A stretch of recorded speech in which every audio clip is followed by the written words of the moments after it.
Okay, Jerry, we are now rocking and rolling. Yes, I'm on mute. All right, great. Thank you, everyone, for. Sorry, Jordan, did I come in a little hot there? I don't know what I can do about my volume. Okay. Okay, so we'll open the meeting. Thanks, everyone, for attending tonight, the July edition of our City Lawrence Cultural Arts Commission meeting. We will have a brief housekeeping message from Porter, and then we'll call the meeting to order and get on with the agenda. So Porter, over to you for the housekeeping. Thank you, Jerry. I just want to remind everybody that for this virtual meeting, we are recording the meeting, we are broadcasting directly to YouTube, and that everybody should practice good muting when they're not involved in the meeting, and you can turn your screen off if necessary. I know sometimes that helps with Wi-Fi connections and that sort of thing, but obviously turn your video on, please, when you are participating in the meeting. And just for the sake of folks we don't have anybody on the phone, so we're probably okay, but it's not a bad idea just to say your name before you speak so somebody who may be listening in knows who's speaking. And I'll turn it back to Jerry. I have 7:35. I'll call the meeting to order. And we'll do a roll call. I will read off the names, and if you would say here. Back in here. That would be good. We'll start with Christina Walker. And I believe she's on vacation. Okay. Joshua Fallleaf.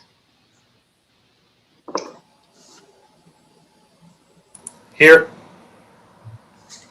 Marlo Angel. Here. Denise Stone. Here. Mary Dufton. She's waving, but I can't hear her words. That's because I couldn't get it unmuted. I'm here. Great. James Alexander. Let's see. Here. Yes, got him. Sarah Curry. Not tonight. Jordan Martinez. Here. Dina Amon. Here. Daniel Smith. Here. And I'm Jerry Johnson, here. So again, thank you all for participating tonight. I would like to propose a change in our agenda. We received some information that we requested from VanGo for their mural proposal, and I'd like to move them up from old business to, in fact, right now, so that we can take care of that agenda item post haste, since those folks have been here, I think, the last two. Maybe this might be their third meeting. Eliza, thanks for being patient with us. Anybody have any objection to moving that up to the front of our agenda? I see heads shaking no, so let's go ahead and do that.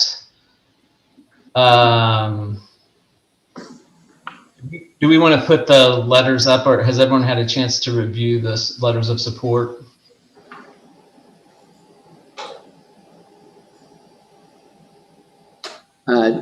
Hang on just a second and I can pull them up. Bear with me. While he's doing that, Liza, thank you so much for sending that stuff. The letter, particularly from the bank, is exactly what I think we were looking to see. I mean, definitive support. Absolutely, we're down with this idea. So that makes it clear to me. Anyway, and the other ones are great too. Those are certainly neighbors, you know, of that wall, if you will. And so those are super helpful to me. And I hope to everyone else. We'll give time if we can get it up. We'll give time for folks to chime in and give their thoughts as well. But I again appreciate you all doing that, and it makes it perfectly clear to me that your neighbors support the effort. So thank you. Thank you. Absolutely.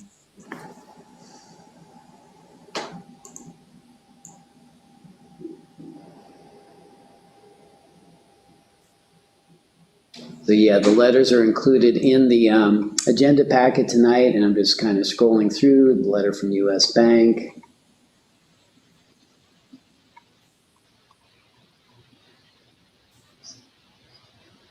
And the neighboring businesses. Anyone have any questions or comments on the letters from the neighbors? I don't see any. So I guess I'll just take the lead on that. I propose that we recommend to the commission that they approve the going forward with this mural. Second. All right, let's hold a vote. All in favor, say aye, and maybe we can see a show of hands as well. All right, let the record show that everyone raised their hand affirmatively. It's unanimous. Excellent. Yay. All right. I wanted to share a little tiny anecdote, which was when I popped into Milton's, of course, it was busy. And David didn't really want to, spend much time. And I said, I'm not asking for you anything for you, but we want to do this mural. And he literally turned around and shouted it to his staff and was so enthusiastic and excited and was like, I'll chip in. And so it was a nice vote of confidence. So I thought you might enjoy hearing that. So. Excellent. Well, he definitely will have a chance to enjoy it.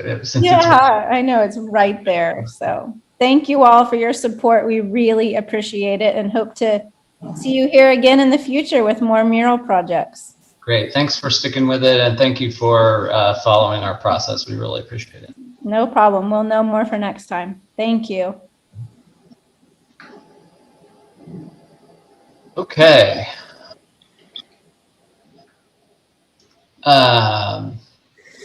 Not to look ahead, but how about this mural action we've been seeing the last few months? That's really, really incredible, huh? You're 3 for 3. Yeah, but enough foreshadowing on my part. Let's follow the agenda. So we are going to talk next. Our first piece of new business, sort of new business, is the facility RFQ. And we have several documents that are in our agenda that are related to that. Porter, help me out tonight. Are we reviewing that? Are we going to make a motion on anything tonight? We are. Okay. Yeah, So Mr. Chair, if I may, Joe O'Connell is with us tonight, and he can make he's going to give a brief presentation. He shared this presentation before. Just as a quick reminder, we started this process pre-pandemic with an extensive selection panel process. Denise participated in that process. Joe is one of 6 artists that were interviewed for the project, and he was selected.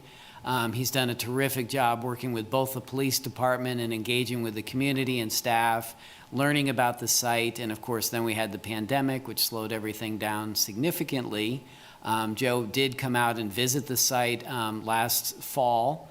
And so he got time with the police department again and actually saw the site. And it's been one of those things with a lot of different ideas about the park site and everything else. But I think what I really appreciate is working with an artist like Joe, who has good experience in this area. And even though there were a lot of, ideas pitched, he stuck to what felt right for him. And I think that's ended in a really good result. It's unique. It's somewhat different. It's not a sculpture per se, but it's sort of an architectural sculpture of sorts. I'll let him speak to that better. So I just want to tee it up that way because it's been a pleasure working with him, and I'm excited that we've gotten here. I wish it hadn't been through a pandemic because I think that made it somewhat clumsy on the process side, but we are here now. He has a good proposal. We're working out some details with the Parks Department, so I may not take this straight to the Art Commission until we get those things resolved. But we are here tonight for your review and if all goes well, approval and recommendation to move forward with the City Commission. So with that, I will turn it over to Joe. And Joe, do you want to share your screen or do you want me to?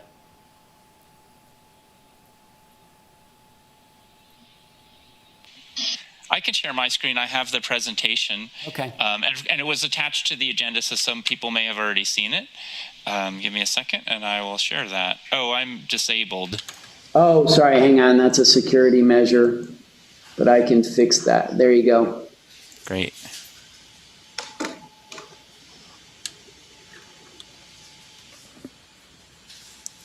So I'll just take like a few minutes to go through this. I won't necessarily speak at every slide. As Porter mentioned, I had a chance to visit in November 2020 when the headquarters was under construction. I met with several officers. We walked through just about every aspect of it, and I learned a lot about the approach to community policing that's being followed. And it seems like it's a great thing to support both the officers and the community. We sketched up some ideas. I wouldn't expect you to look at this, but this rectangle here is the police headquarters, and we evaluated many different potential areas on the site, but given timing and then the public and police connection, we kind of settled on this grassy area where the trail meets the road. And just spending some time in the area, I noticed it's a place where people walk and jog along the sidewalk. And then, well, at the time I took this, it was a little bit overgrown, the entrance to the trail right there, and there's space.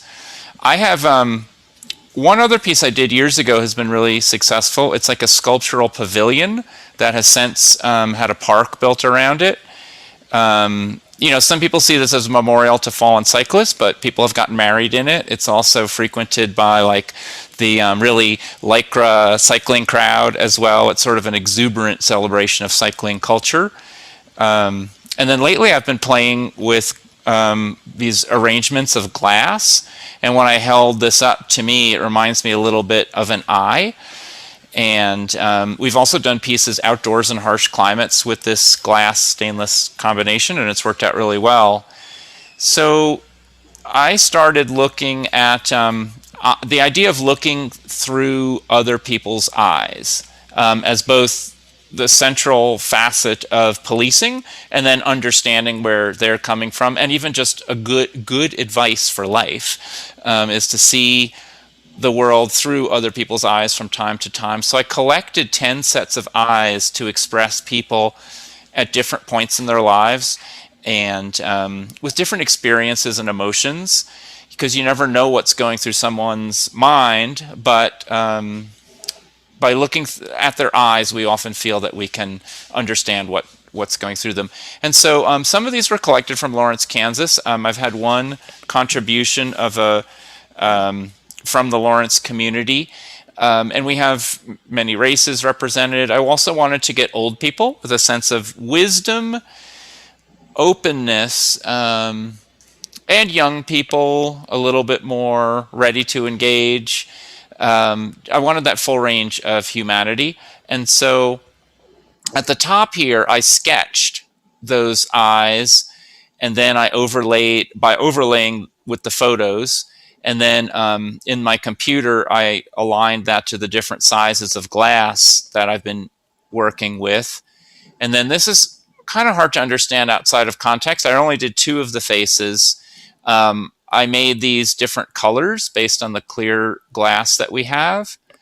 And then I put it into a pavilion made out of stainless steel. And the idea is that you have this pavilion, and as you approach it, you're seeing all of these different faces, and you walk in under one of these arches that's under one of the faces, and then you can look around on the inside, and you may walk out under a different one. And part of art is just to be pretty, and I think it's a colorful, fun place to meet. But then as you walk around, you'll look up through the different faces and hopefully get some of that emotion and that feel of looking through someone else's eyes and them looking at you. So I'm just going to zip through some of these. We've been talking with parks about different ways they might make an accessible trail with a little room around it for people to gather. Here, I'll just zip through. They preferred the circular. And then we do a lot with lighting at night, and these are arbitrary patterns, but I've had some contact with members in the community with the idea of animal faces and animals' eyes looking at you that live in this area. And I think that's one opportunity in this projecting sphere. So here's a piece in Lenexa, Kansas, and this isn't photoshopped. We do really a lot of interesting work with these point source projection fixtures we've invented that project through silhouettes and make really distinct shadows on the ground. So this is kind of what it'll really look like. Not a huge amount of light, but just enough to give it a real sense of space at night. And this is the view coming down the walking path and looking toward it. So there's really two areas where I'd love to get more community input, and one of those is what patterns to put up in the light sculpture above, and then if you have faces of community members who you think express wisdom and experience and all of the depth that hopefully we gain as we get older, feel free to pass those on.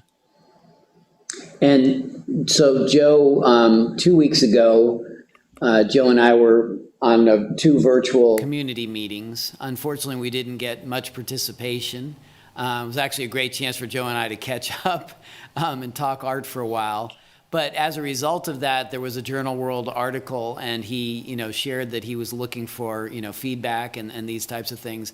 And that's where the animal story came out. There's a very interesting story about a deer that apparently had been displaced by some of the construction work out there. And so that was really sweet that somebody was able to share that and immediately, conjured the idea maybe that's an image opportunity. And then I believe somebody from the police department shared their eyes, which represent native eyes, which I thought was really, really wonderful. So it's always interesting to see what comes out. Admittedly, because this is not a well-established neighborhood and there are rentals and some transient aspects, we just haven't garnered a lot of interest from the neighborhood. But we do know that there are joggers out there. We have a couple of staff people that live in that area. And the fact that the new park is going in slowly but surely, and that both police and locals will be using that area for walking and that type of thing. It really, this lended itself well to that environment.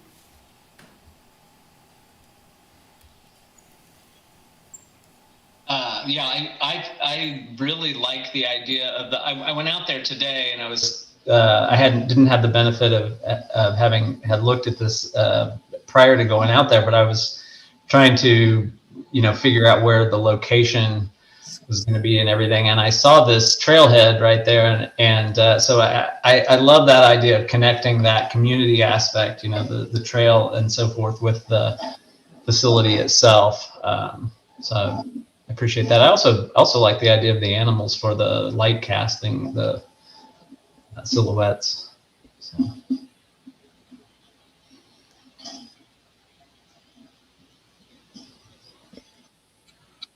I have a question. Does that trail connect with Rock Chalk Park? No. Okay. It's a small park north of the police facility. That said, I'm guessing there may be a way to connect, not literally, but I'm sure that there's access points, but this doesn't connect directly.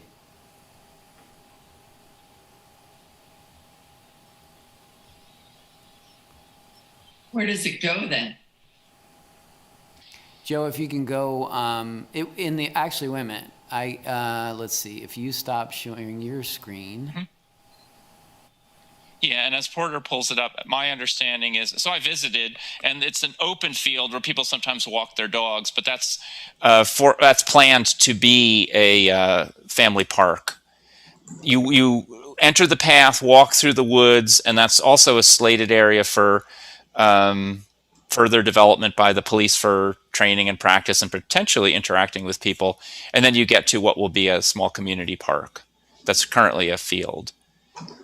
So this is the request for qualifications that went out in the spring of 2019. This is when the building was still just an idea or a concept. And then Parks and Recreation, let me see if I can pull this up, actually had developed a master plan of the site, which funding wasn't available, but this is sort of their overarching plan. It'll be phased in.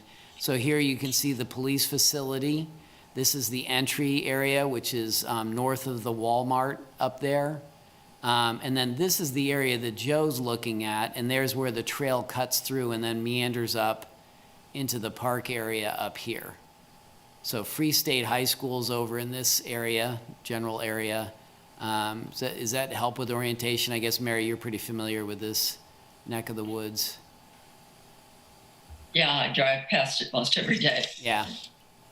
So that, hopefully that helps give you a visual of what's happening. I think that, the wooded area remains the same. So eventually, it's not a real lengthy jog, but you can actually jog up through the park and then come back down and loop around, that type of thing.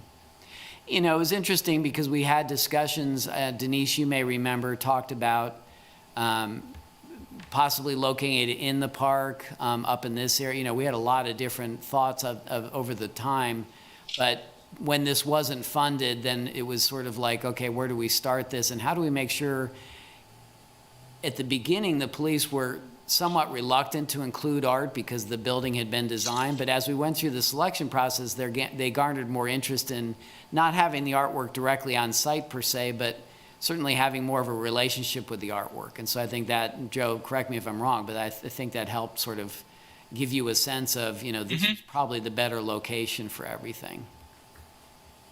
Well, yeah, and I think some of the officers talked about how they use that park and trail and, after and when they're before starting duty, how they kind of like to use the area and that they see that as an interesting connection to the neighborhood.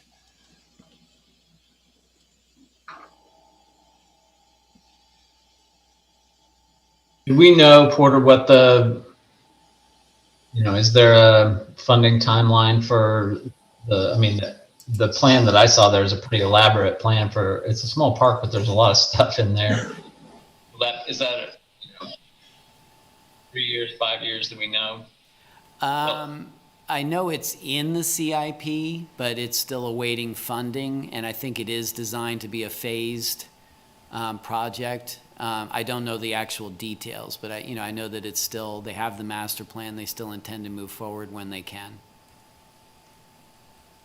So And that this would be that will be an active park over time. And where that location is right now, that would be the primary entrance from that side, right? From the south to the park. Yeah, that's the trail that leads up into the park. Is there a plan to put parking near there then? I believe that there is. Looks like there's. There's a little bit of parking there now.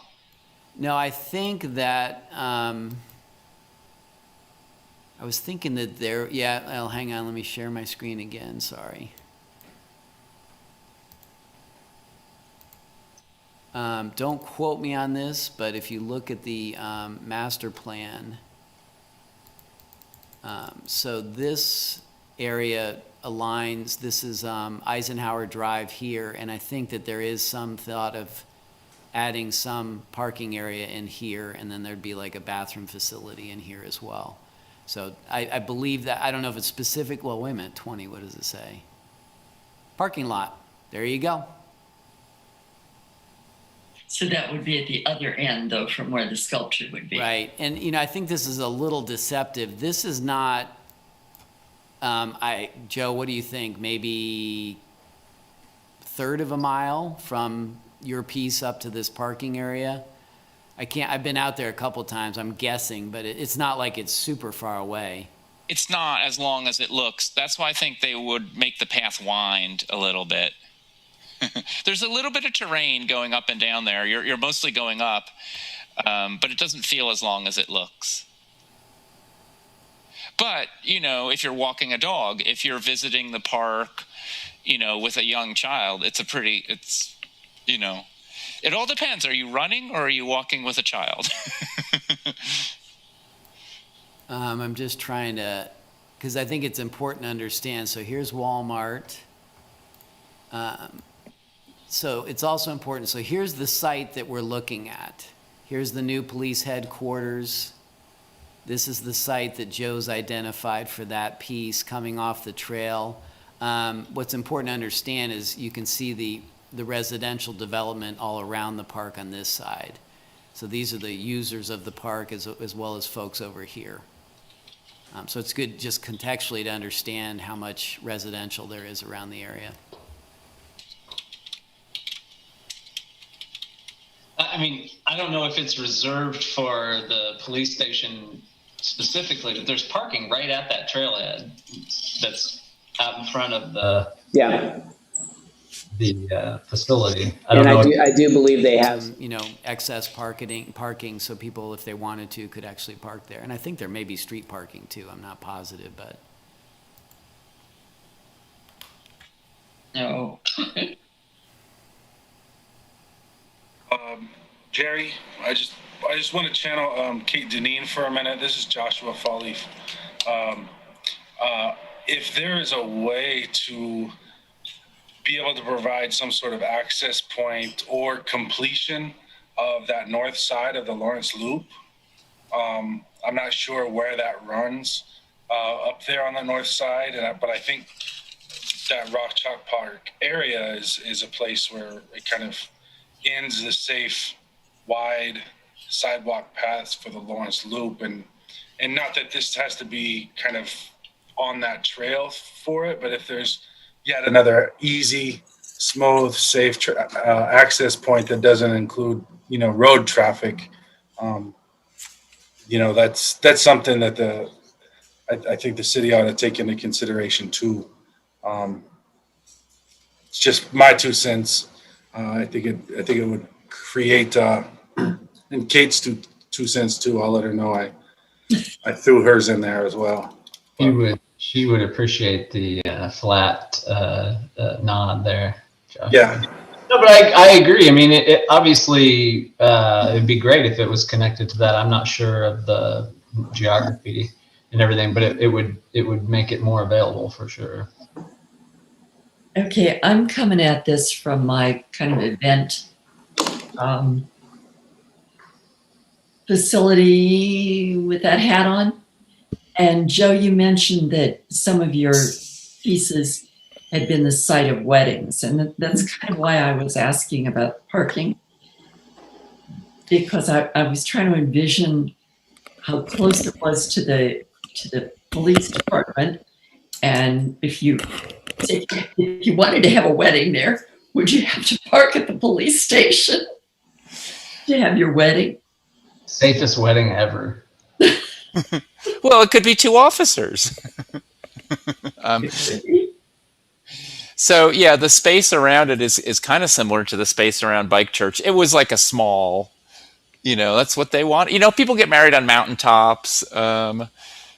You know, it's for a small, unusual wedding. It's not intended really as an event space, other than like, oh, you might meet your friend there, and you'll both stretch and then go for a run, for instance. Or, you know, you're walking with a kid and that'll be our destination, and then we'll turn around and go back. So just like small meetings is the main intent. But you could. I mean, what better theme for a wedding than seeing through the world through other people's eyes? It's the #1 skill you need. I have a question. It's on a slightly different topic, and that is how much more public input will there be for this site? Because right now, Porter, you've mentioned that there hasn't been much input. And I'm just wondering about that. I have a second question that's related. And that is, I have a friend who mentioned to me that she didn't particularly like the eyes, particularly in light of what's been happening this year politically and the bad press that the police have received and so on and so forth. And so how can we get the public more involved in providing feedback?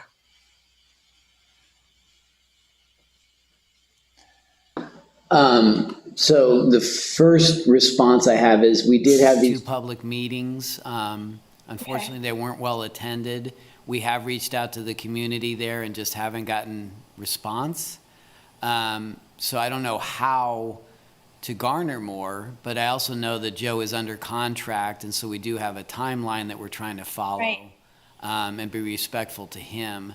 And so, you know, it's a challenging thing. It'd be great to take a lot of time and garner more feedback, but we've made this as open as possible, and granted the pandemic didn't help things. So I don't know how to respond to that, and I would dare say that I've also heard people really like the idea because it's not limited to just police or something. It's, it's truly Joe, go ahead and explain it more, but it's not meant to be looking through police eyes. It's literally Oh, no, not at all. Seeing the world And through other eyes. It's what's at the heart of community policing and de-escalation is to see where a person is. They are not, this person, what have they gone through to lead them to this point, to this day? How do you enter into their mind and de-escalate and walk away from what could otherwise turn into a bad confrontation? And that seems to be, I follow the national conversation quite a bit on police reform. And so most of it is really seeing the public through their own eyes and figuring out where they are is to see the world through other people's eyes. But I also think, and I think it has to work both ways. One of the examples I used, one of the first conversations in my New Jersey, New York area was Bruce Springsteen's 41 Shots song. And he was, a lot of police anger. He angered a lot of police with it, but it goes back and forth. The refrain is all about, you are facing violent confrontation. It was from the police's point of view, and then the verses were from the victim's point of view. And I think the best wisdom coming out of current conversations is understanding what the other person, where they're coming from. So I think it works from both sides. I wasn't as articulate there as I was in the interview for the paper. I also think that it certainly could reflect the community eyes, and take it from that standpoint as well. Yeah, I mean, that is where it is. I like the idea of reflecting people's emotions and their response. This could simply be a connection with community as a whole. And I think that's what it is. So the 10 sets of eyes that I picked were young, old, like brave, and then accepting, but weakened by age, for instance, but strengthened by wisdom. There was one from a project of photographing detained children at the border that is just a combination of innocence and fear and just being overwhelmed. There's a full range that I wanted to capture. I think there's as many men as women. And I think in all cases, I would welcome additional submissions of eyes. But a lot of these were actually, I was looking for a particular emotion, and I found it by looking on social media websites of Lawrence, Kansas, so that they were from the area. And the artistic treatment is not going to make them recognizable, so it's not like, oh, that's that person. But I'm hoping that the emotion will come through. And I'll be ready to admit that of the 2 samples I did, I think one is a lot more successful than the other. I haven't captured the older one, and I think I got the colors wrong. But, that's what I do, is I go back and work on it till I get it right. Yeah, I think that's important. I know that the paper published one image, but I do think it's important. A couple of things about public art that I've learned over the years is, one, it's not a gallery. It's not in a contained space. It's in a open space. It's available to people 24/7. Not that we want to encourage people to be there after maybe midnight or so, but who knows, might rendezvous there at any given time. The lighting will help that. It becomes something of a marker in the neighborhood. And it will certainly be on a timer, so it won't necessarily be on all hours of the night and won't be bothering people.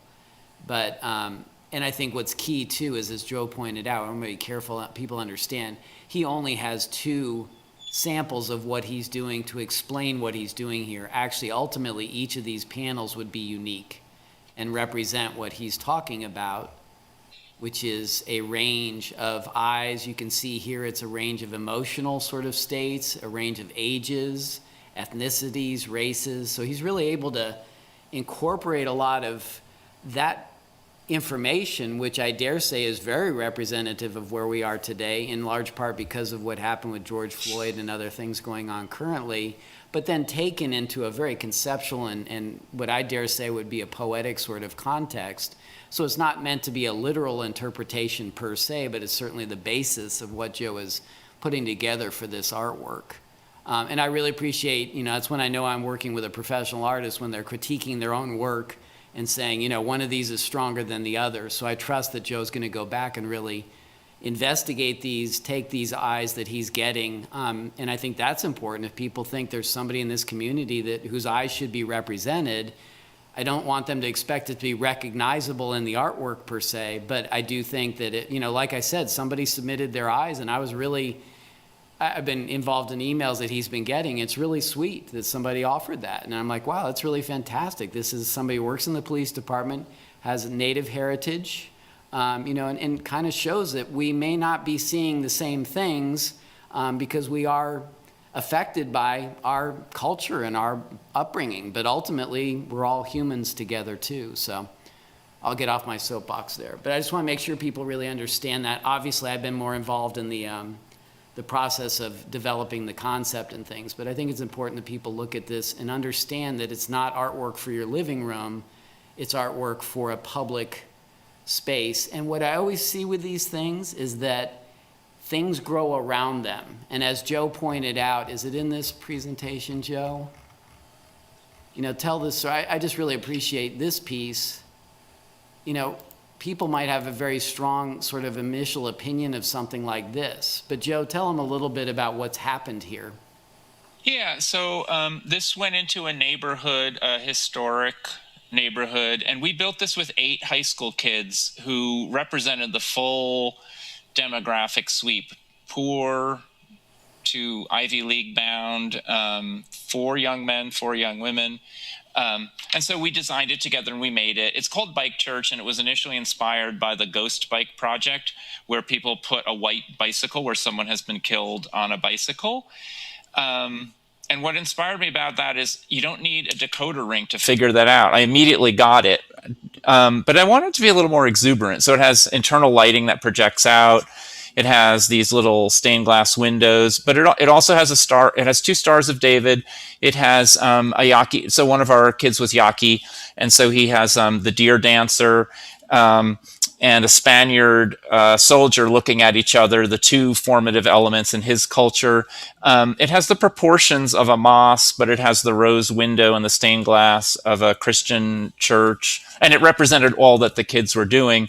And it has been so well received in Tucson that private people raised money, and then the city built a park around it, which we don't have great photos, but if you forward, they paved, people bought paving stones because they liked the project so much. Knowing the story, I mean, if you look at it here, it's installed on A sand it was surface, which was what dirt lot. Well, Yeah. that's what it was. But yes, over time, Then they paved it. they came in and paved it, and obviously there's a In the lower right, people have riveted on metal pieces to commemorate family members who have died there. And of course, we don't take that off. We love it that the public has taken it over in a way. Like all of this stuff here was added by people, and people keep adding to it. So we think that's pretty good. But then, it's not just a somber thing either. It's, like I said, people have gotten married there. Cycling groups meet there. And obviously this isn't a memorial, so it's a, standing. Artwork. The other thing I want to share is just the practical. Joe's talked a lot about how he would construct this. Obviously, vandalism is always a consideration for these types of things. So the structure is stainless steel and intentionally set in a way that it's quite a distance. Somebody could, if they really wanted to, climb up here and potentially with a baseball bat or something do damage. But the reality is, in the public realm, if somebody really wants to do damage, there's always a way. But I think Joe's created this in a way that it's distant enough that it minimizes that threat and that risk. So I just want to bring that out too, that, there's a strong consideration in both long-term maintenance and the minimal need of maintenance, but then also the protection of vandalism.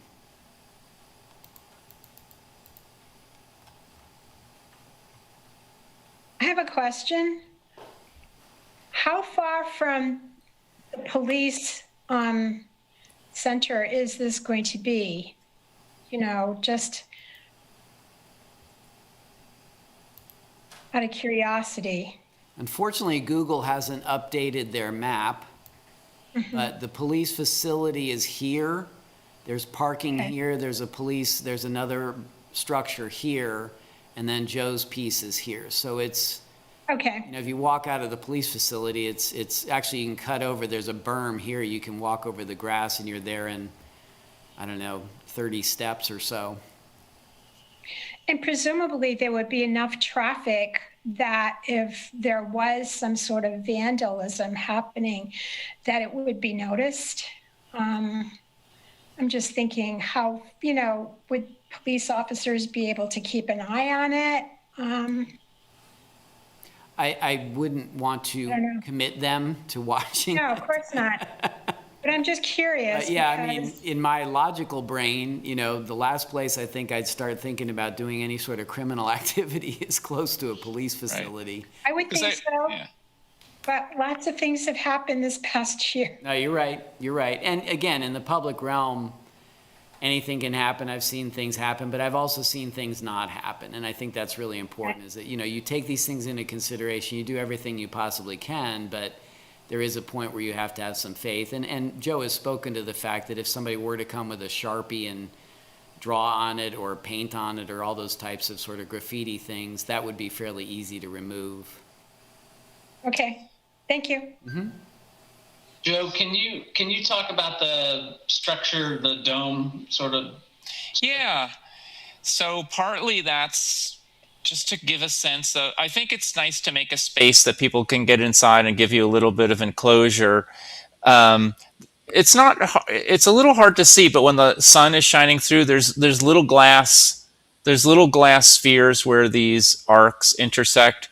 Also, I thought that the lower part was very orderly, and that the upper part, even though these are all arcs that form a hemisphere, they're a little bit randomized, and I think that's kind of interesting.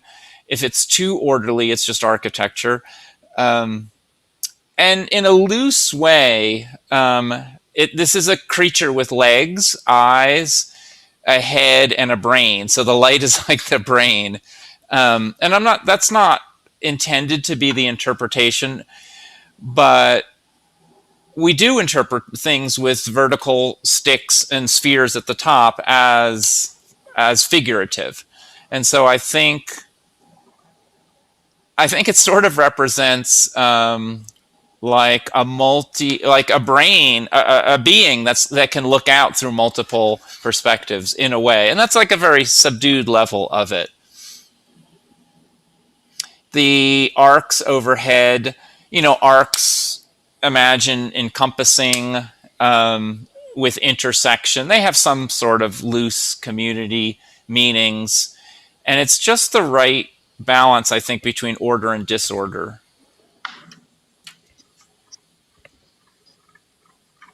I just want to go to the, for me too, there's an astronomical component.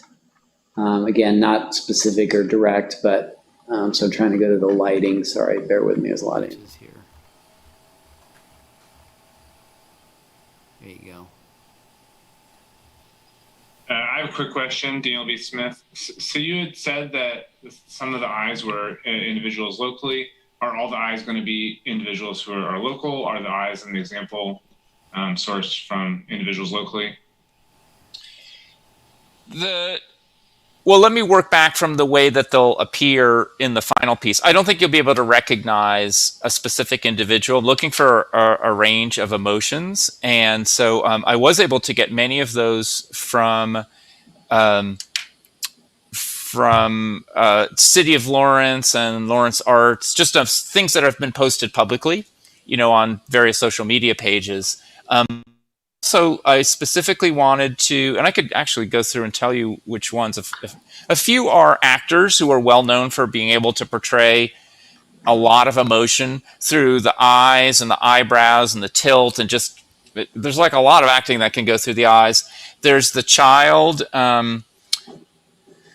Let's see. Number 1 is an actor. 2 is someone from Lawrence.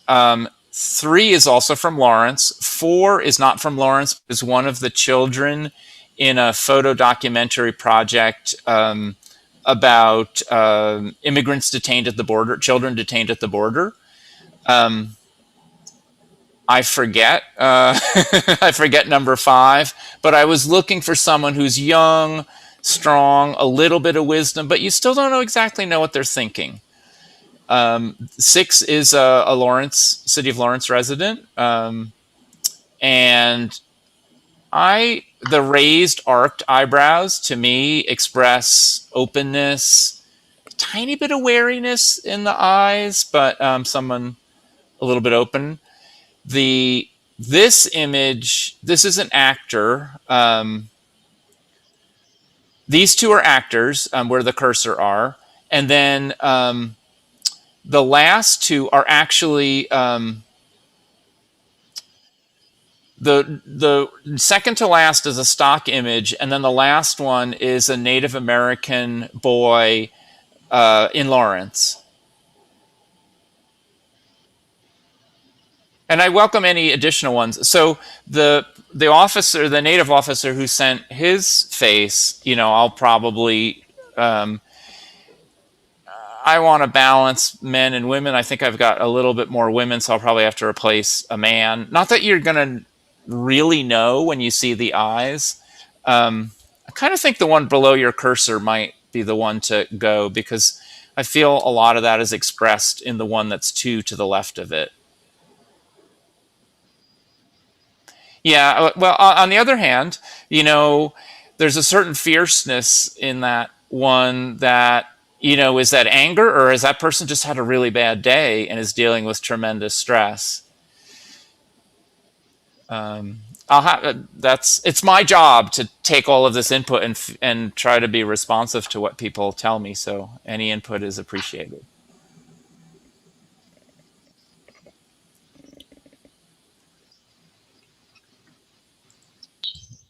This is Marlo. I do like the idea of authenticity. So like the ones that are actors are maybe less emotional than the other ones. I kind of think of Orange is the New Black, that opening to that show where those eyes are so expressive because they are authentic. And so you get that range of experience, but there's not a contrivance or anything to it. Right. So I like the idea. And I started with some actors, but the ones I'm really drawn to are the ones where it's the lived experience. That could, and there's no substitute for that. I agree. I also had a question about, because I really appreciated the presentation. When I just looked through the documents, I didn't necessarily see the connection to the location with law enforcement. But then listening to you talk, I did have a different interpretation of it. So I didn't know if there would be an opportunity by the site to have either a QR code, some explanation, or like a little plaque or something to give some indication of some of the themes that are in the work.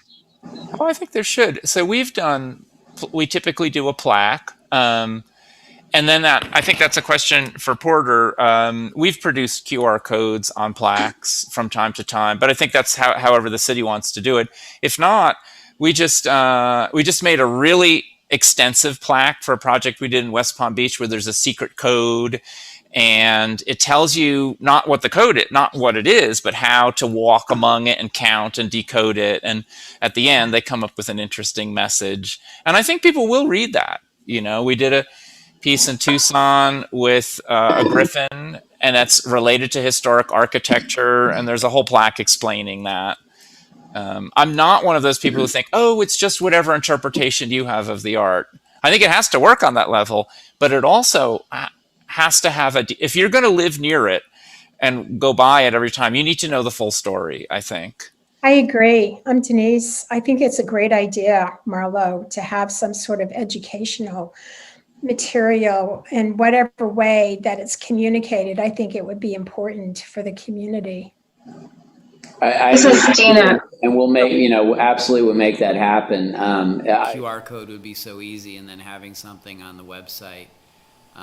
And generating a PDF. I also realize that I want to put something in the police department's hands, so if people come in and ask questions, they can also serve as sort of a concierge for this and explain it. I want their ownership of this, and as much as we can garner that, and I think that'll happen. Sorry, Dina, I interrupted you. That's okay. That's okay. This is Dina Amont. And Joseph, thank you for that really great explanation. I'm new to the Cultural Arts Commission since your project was approved. So that, as Marlo said, that added, your presentation tonight added a lot to my understanding. And I'm going to just reiterate that I think it would be really important to have a lot of educational material and labels or QR code or however the city decides to do it, to have that background for visitors who come to see it, because that was really important for me to understand. So, and I think it also addresses what I heard as some of Denise's concerns of maybe how some people might interpret it differently than how you had intended it. So, I'm just going to reiterate, I think the importance of having some labels or information about it. And thank you for that great explanation, Joseph. I mean, I agree.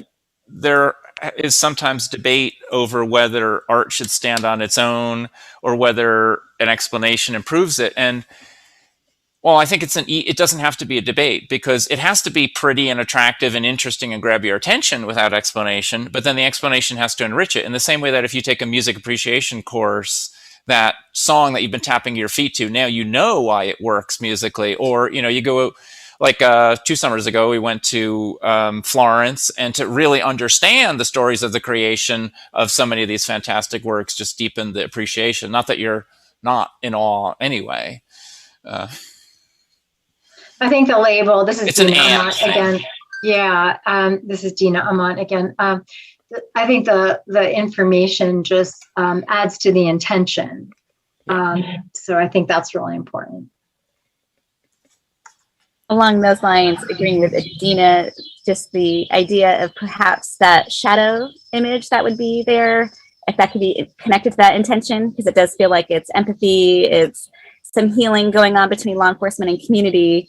So the animals, I think they're awesome, but it doesn't necessarily feel like that's within the theme. And could it be more healing? I don't know if that's what that would be, like hands or eyes. I don't know, something that would go along with that empathy theme that's so present in the eyes. Yeah, I'd like a lot more input on that. The patterns that project out, yeah. It was one person who suggested we do something to memorialize a deer who had been injured and killed because of land encroachment. And that's just not the theme of this piece, but I still understand. And it's,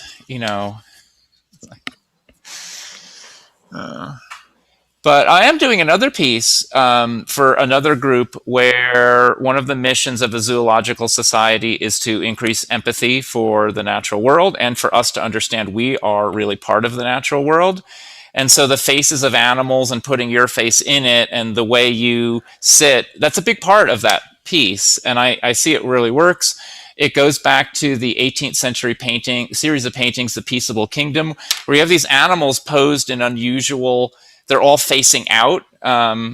It's like you caught them being human at a table or something. They're all looking out at the painter, which is a weird way of seeing the colonization of this continent with all of these animals. Anyway, that's for a zoo. So I do think animal faces have some value. I just don't know that this is the right thing for it. But to memorialize the space and things that happened, there might be a way to work it in as a secret. It's not the main theme, but you stand in a certain place and you're like, and look, those are the antlers and those are the eyes. People love secrets and to pass them on to each other. So I wouldn't be opposed to that. This is Joshua. I'm really interested and compelled. I don't know exactly how I feel about the animals, at the night thing. However, I would encourage further exploration in that direction. In that, as you said, we do share this earth and this space with the animals.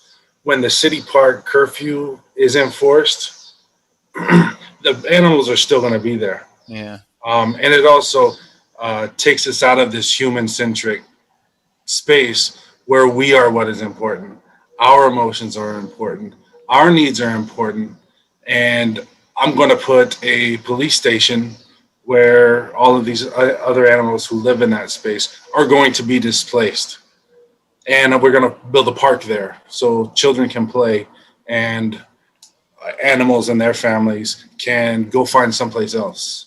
And so I think there's an empathetic aspect or component that can be employed there that, again, doesn't make it human-centric, so we're thinking about only ourselves. And I do think it can go with a theme, particularly in respect to some of your conversations with the native police officer. Mm-hmm. I mean, if I can't have empathy for another human being, then animals are damned. They're in some trouble, and we can't have that. We can't.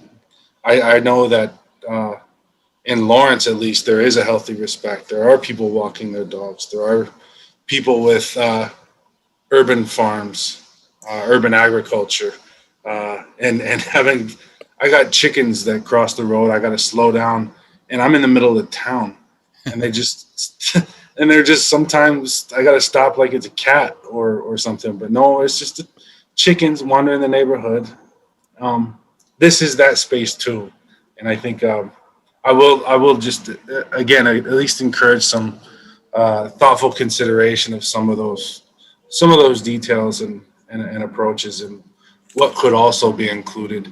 Where else might we need to show some empathy and some understanding? So, thank you. Thank you.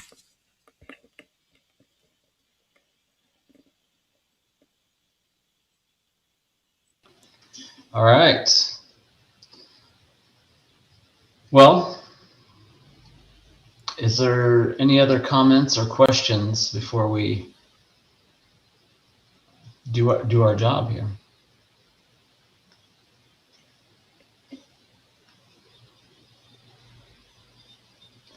Hearing none.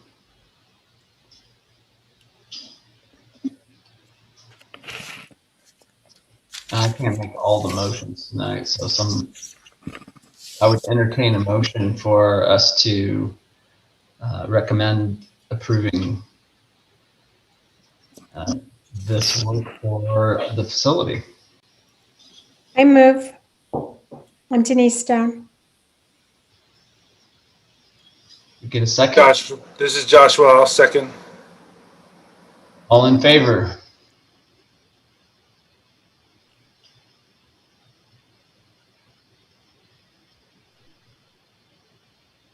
You're on mute, Porter. Sorry. Go ahead and do a roll call. Let's do this formally. It's an important vote. Okay. I'm going to do you all in the order that you appear on my screen. We'll start with Marlo. Approve. Daniel. Aye. James. Aye. Denise.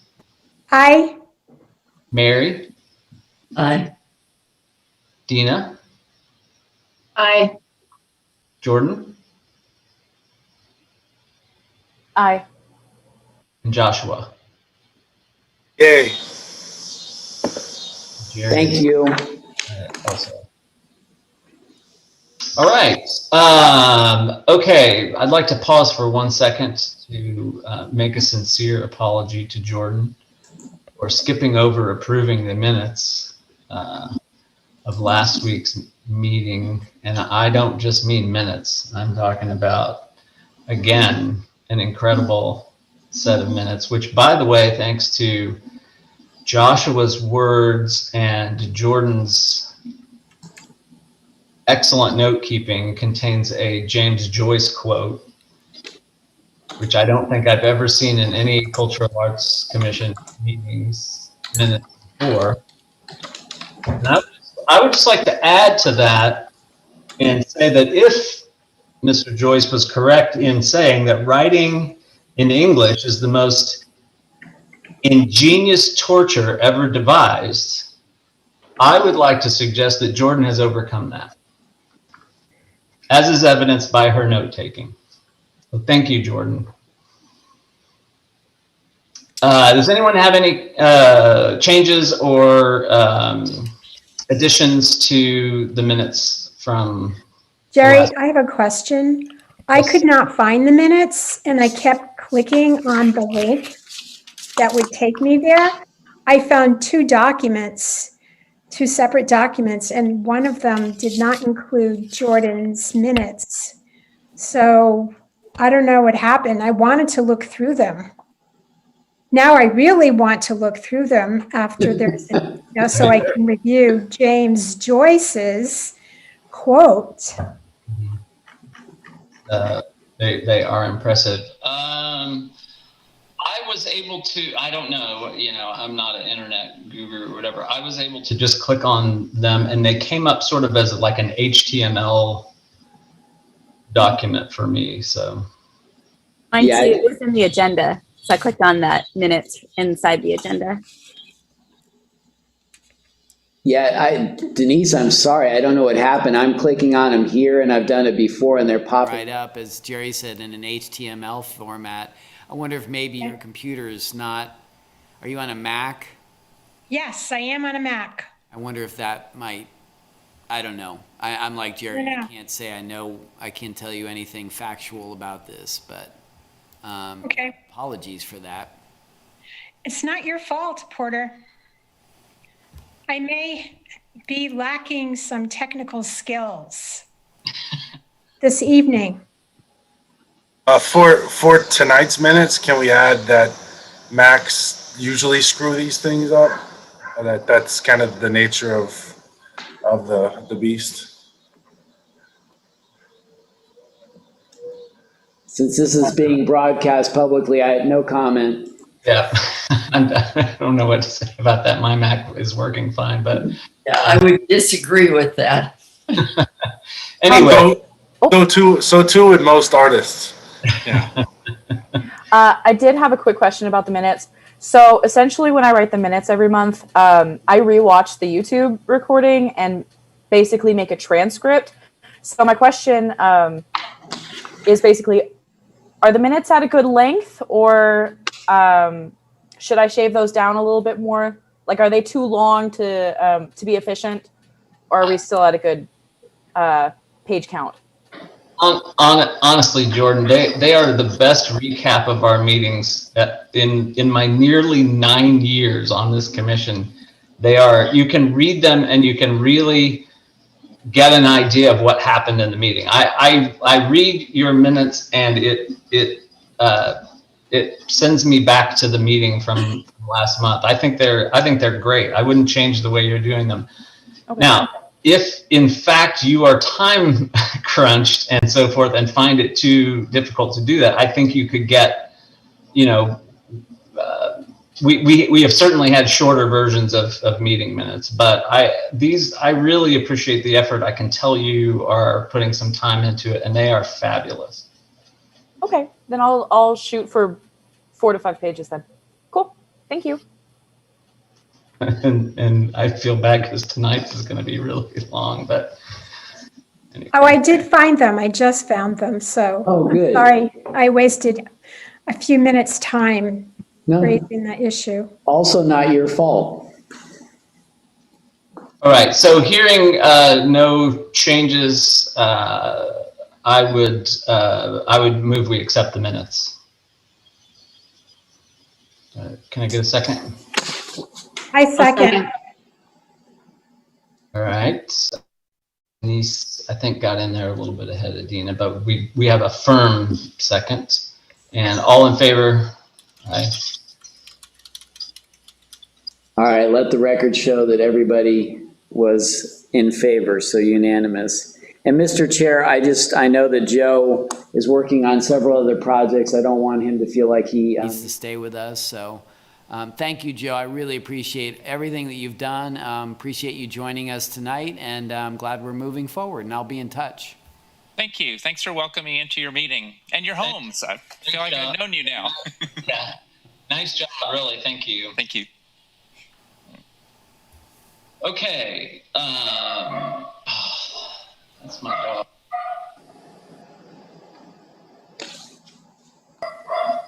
All right, well, we get to hear my dog for a second. Everybody has an opinion, including the dogs. Maybe someone else who lives here will comfort him. Oh, there we go. So the next order of business is reviewing the Penn Street Lofts mural proposal. And we have Stephen Johnson here tonight to describe to us the plan for that. So welcome, Stephen, and I will turn it over to you. Someone will have to coordinate who's going to show what, but welcome. Hi, everybody. It's nice to see many familiar faces. And anyway, this will not be hopefully that long. It's a kind of a straightforward project. Anyway, I'm coming to you with sort of a late understanding that this needed to be passed under your approval. So pardon if I'm missing any documents and things, particularly letters of support, which I just been hurriedly trying to get to, but I may not have enough, just to give you a heads up. This is a private property being built on Penn Street, and in sort of discussions with the owner, he has these two walls, and I thought, well, hey, how about some artwork? You know, it's just a bunch of brick, and there's these rectangles, and he loved the idea of supporting art. So it came down to what to put on there. Of course, we can do nothing or something. And the thing that made the most sense to me was celebrating community. And what's more of a community than the East Lawrence is the gardens. You know, it's about growth and seeds and everybody's sharing. And the idea of this particular street and area, that my gosh, it goes back so far in time.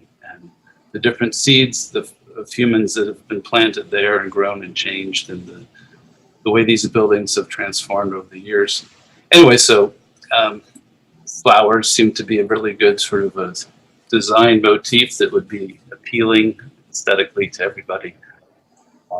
So, of course, the sunflower made good sense, and then a rose too. The rose has numerous symbolic meanings to everybody, but by and large, just how to solve the spatial format of quite a vertical format. So here is the street.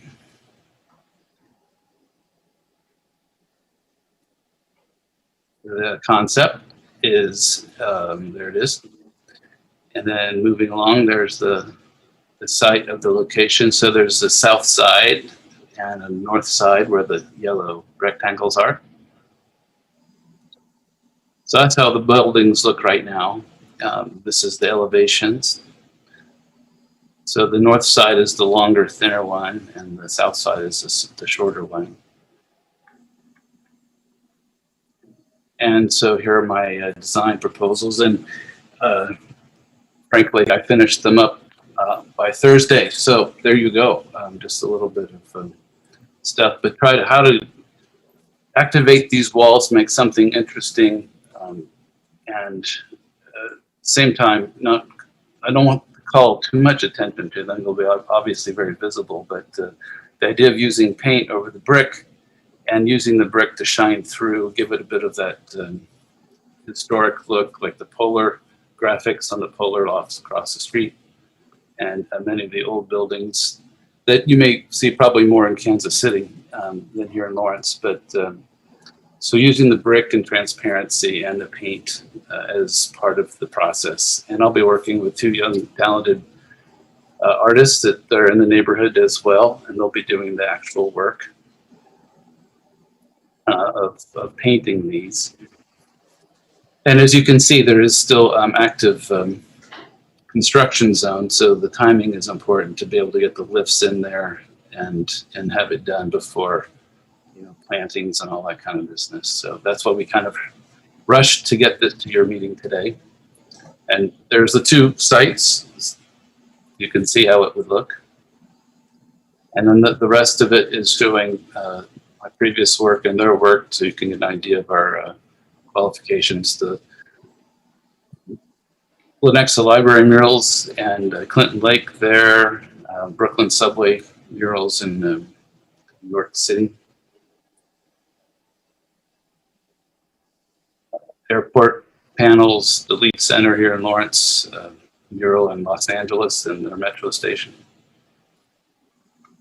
Those are all public artworks, and these are by Strong Hand Steady Signs. So you might see the Wonder Fair. They just did the big pencil in front of Wonder Fair that you may have noticed on mass that disappeared. Work of theirs in Kansas City. So they're just very good sign painters, use of paint. There's the new Jungle House and Cotton's Hardware.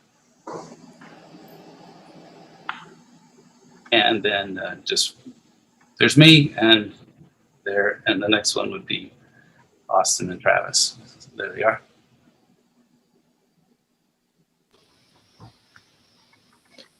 So a couple of things.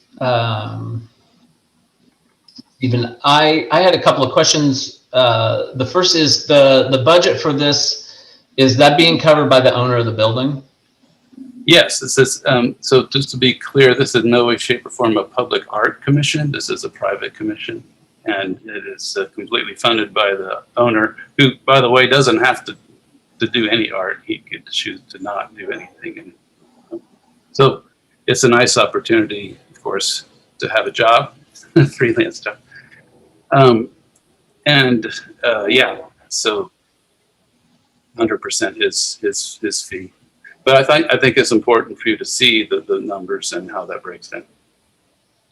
Yeah, no, that's great. I appreciate you putting them up there. And we do have, the second thing is, you know, we do have a somewhat formalized process, which you've covered some of those things just in your presentation here. So I don't think it will take much for you to complete that, along with the, as you probably saw earlier, those community letters are important for our purposes.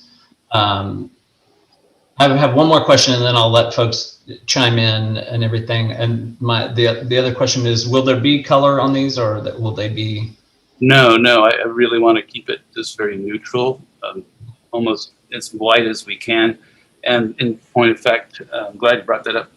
I don't want these to look like stencils or cutouts. It's more natural, and again, having the brick shine through, so they just become more organic part of the brick, not the stickers or something like that you might imagine, so that they have a timelessness to them. Yeah, great. Thank you. Appreciate that. Okay, anyone else? Hey there, Daniel B. Smith. I'm a little bit curious. It seems like you've designed them to be kind of the same height, even though it looks like the different panels of the building are different heights. I'm sure that's something you might have gone back and forth on, but I'm curious to hear why you decided to end up with this height instead of having the rows extend upwards more. Yeah, great question. I just think it balances the building nicely, because one side of the building is considerably higher than the other, and just for the feng shui, if you want to. It's just sort of just a nice balance of having the two. Also, it just gets a little bit too much rose. You know, I don't think we need to have that much flower going that high just because there's the space allotted for it, if you know what I mean. It certainly could go higher. I'll just add more leaves and bring it up. But at a certain point, it gets too much. I don't think we want too much image, you know, just enough. Does that help, Daniel? Yeah, it does. And I'll say, I mean, I'm definitely going to, you know, this is subjective. I feel like for me personally, you know, you're never really going to see the two opposite sides of the building at the same time. So I feel like I probably would have gone the other way, but I'm not going to actually vote against it because of this. Well, it might grow on you. We could stretch it a little higher if you want. You know, flower, you know, they're going to keep growing. Denise, did you have your hand up? Yes, I did. I love these, you know, images of the flowers. They're just really nice. And I like the size of the rose. That's a personal thing. But I like just the way these flowers are captured with some of the details. They're just so graceful, you know, natural. My 2 cents. Thank you, Denise. Mary? I just want to say how much I like them. I'm not always a big fan of murals, and I really, really like these. So thanks, Mary. That's it. Joshua. Yeah, I just wanted to say I really enjoy them too. I particularly like, you know, again, the sunflowers and how they kind of fill that framed space. And I'm curious about the selection of a rose on the other side when perhaps there might be more native flowers to Kansas that might maybe fill that out, like why a rose as opposed to any one of a number of versions of blazing stars or cone flowers or something else that's kind of more localized in its representation, I suppose. Yeah, good question. Well, right out front of my studio and then around the area, there are these knockout roses, and they seem to be kind of part of this neighborhood. And I think they're planning on planting more. And then there's some sunflowers that are in front of the Bonbon and, you know, in that area.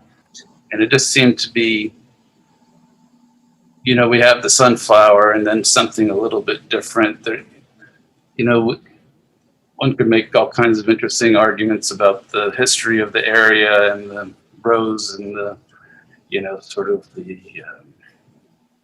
more interesting factor of there's a lot of things. I think that it just brings up a lot for everybody, and we can identify with both of these flowers. People coming to the community that don't know Lawrence or the area. It's on the north side, and then the sunflowers are on the south side. So it kind of, you know, evening rose, and then you have the sunflower. There's a lot of narratives that we, you know, play around with if you wish. But I hear what you're saying, and I just made a decision that might be a good idea. You know, I think we could substitute it, but it seemed a nice balance with the two. Yeah, no, I agree, and I guess in terms of like the story and how far we go back, if we do, it'll end up being eventually grass and weeds, you know, if we go far enough back. So no, I don't know East Lawrence as well as others, and if there's an affinity with East Lawrence for, you know, something like that, and that's become a part of the neighborhood, then I certainly don't have any objection. But sunflower obviously is I mean, that's the state flower. So there are other interesting ones like the coneflower and black-eyed Susans that could stand in perhaps if that was the route, you know, the artist wanted to go, you know, just No, for sure. And I think part of the struggle I had was just from a design perspective is how do you make something interesting in a growing vertical way? And I'm very much about twisting form to create something elegant and dynamic and natural. And so both flowers offer that opportunity. And then the juxtaposition of the two sunflowers, which are circular and large, then the rose is a smaller so head on it. So it's not the full, there's, back and forth, yin and yang kind of thing. We don't want to mimic both too much on both sides, if you catch my drift there. But yeah. This is Dina Amont. I'll just add that I really love the aesthetic. It's really beautiful. It's very elegant. I love the transparency of it. And I know that's really, a little bit maybe outside of our role here to approve. But I just had to add that too, that I really love the aesthetic of it. And I think it's really lovely. I think it blends in really beautifully with the bricks also. Well, thank you very much.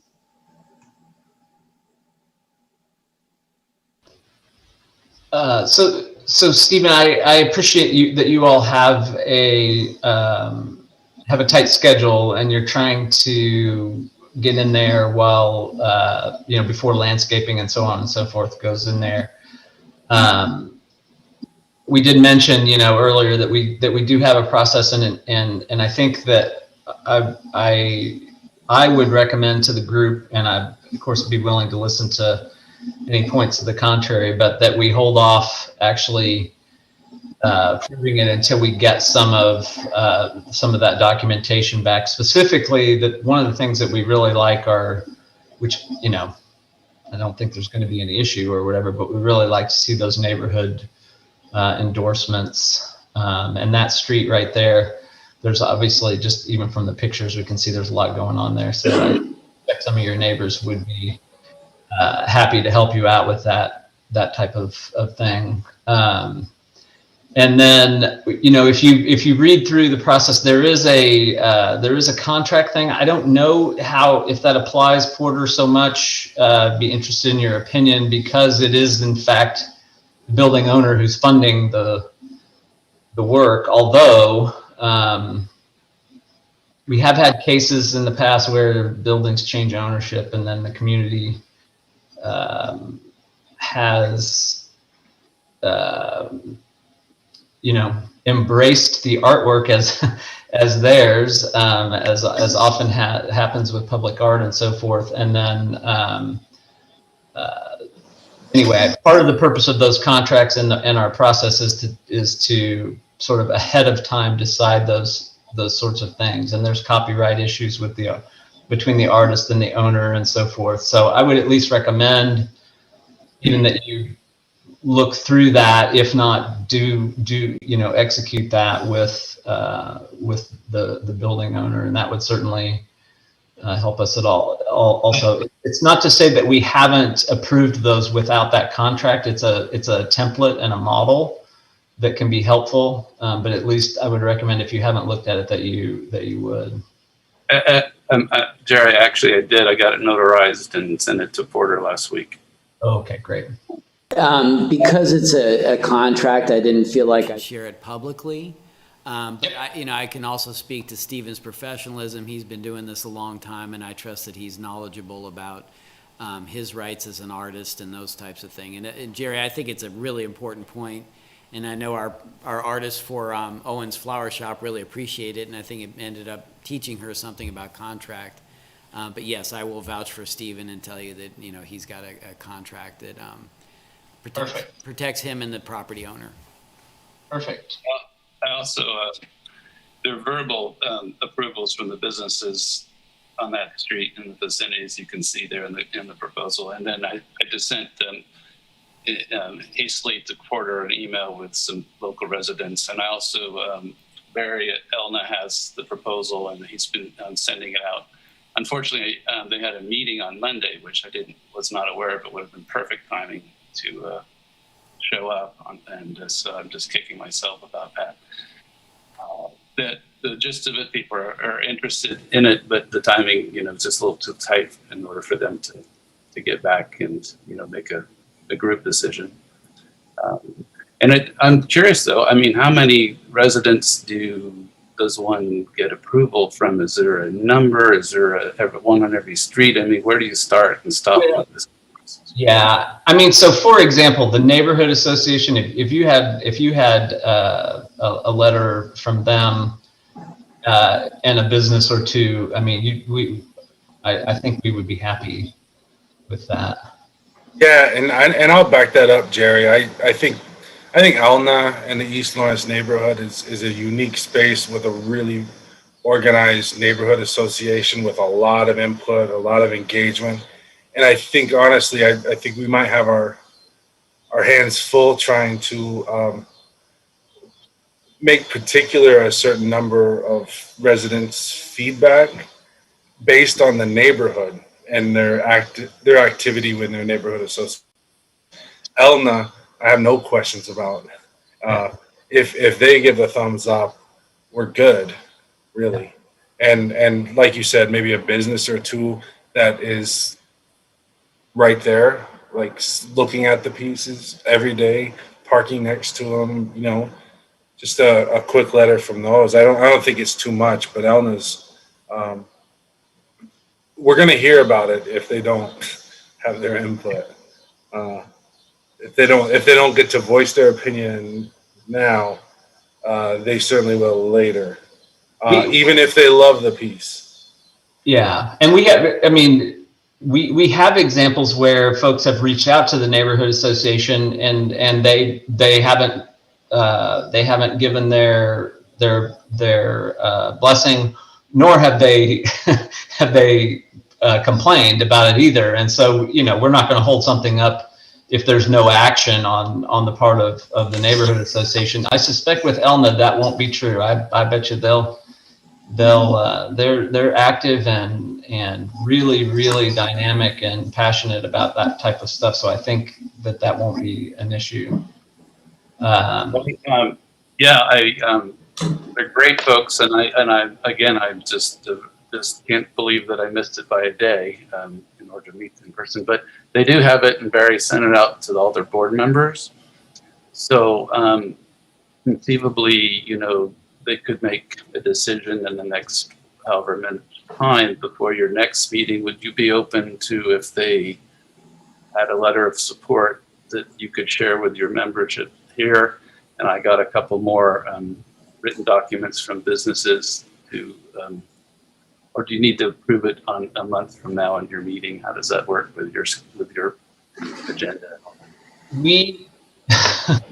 Everyone's going to sigh here, but there is a precedence for this type of stuff. If you have a deadline like this, particularly where there's construction involved and stuff, if you get that stuff together to us, we will try. We have done it in the past to have a special meeting. It won't last long, so that we can help accommodate your schedule. We've done it for others, so I can't imagine that we wouldn't do it for you all as well. Okay, well, I appreciate it, and I'll do my best to. Mary? Has there ever been a case where we've just done provisional approval? Yeah. We approve something with the expectation that Yes, ma'am. I think that there was one big one that we did provisionally. So yeah, we have. I would entertain that. I don't know, Porter, if you have thoughts on that. Could we provisionally do it, and then when the things come in? I don't know. I had a similar thought. One in my mind is that this is not a building that's surrounded by a lot of other businesses. I'm not sure anybody's in that Quonset hut on the north side. Kennedy Glass is, catty corner. Then obviously you have the development there with Bon Bon and Lawrence Beer Company. And then to the south, there's I don't even know if that business is, that's another Quonset hut, and it looks like it's being renovated. So I think it's one of those situations where I would concur. Elna is probably the most significant opinion that we would want to hear from. And then, yeah, to your point, if the beer company and Bon Bon also said, yeah, thumbs up, that would be helpful. So my point being is that I don't think he's out chasing down a ton of support letters. If he got those 3 letters and you all agreed that that was satisfactory, I think that works in a provisional context. And then I guess if for some reason somebody was opposed, we would then have to delay and wait till we meet again to discuss it. I'm okay with that. If everyone else is, it might save us a special meeting. And I'm with you, Porter. This one's different, and so I'd be happy to do that. Yeah, the one that you mentioned, Porter, where there's a vacant lot, it's a car. I think it's called A1 Automotive. They like the idea, so I could talk to them. I mean, they're exactly, I think, across the street from Sunflower, and a couple businesses around on that street. Such an interesting street. So many interesting people doing things. And then the Elna. I can talk to Barry further, and it's, whatever they need, I'm happy to meet with them at Elna.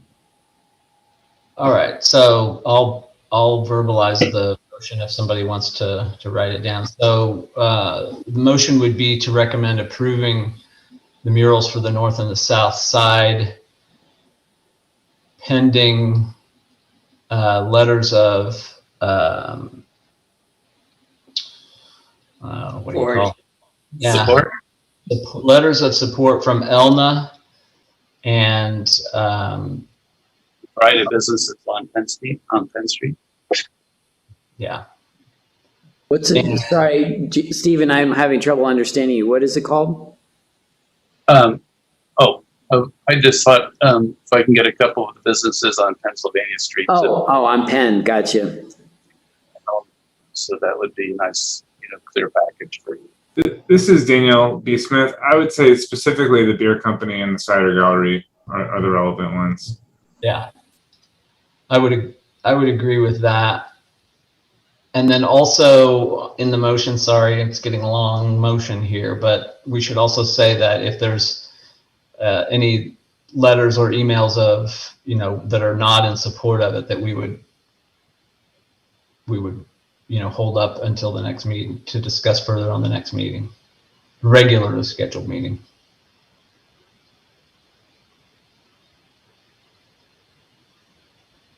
I just want to make sure we're crystal clear.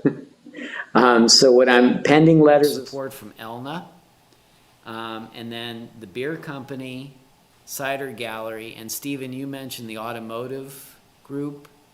Should that be in there? Yeah, that would be there, or more even closer would be Bon Bon and Cider Gallery. That'd be one. Candy glasses across the street. All right, so the list I have, I just want to make sure this is agreeable. Elna, beer company, cider gallery, and what's the name of the auto group? I believe it's A1. A1? I'm a little bit uncomfortable with us specifying what businesses have to. We haven't done that, I don't think, with. But from my perspective, if it's a provisional situation, I need to know exactly what we need to get to say, okay, this is approved. So that's why I'm trying to be crisp on this one. I appreciate the A1 Auto Group and then Bon Bon. So it ends up being 1, 2, 3, 4, 5 entities, which I believe, no? To be clear, Bon Bon and the Cider Gallery are the same, essentially. They're owned by the same people. Oh, okay. So it's 3 entities that would be giving approval to this. And Stephen, that you feel like you can get those?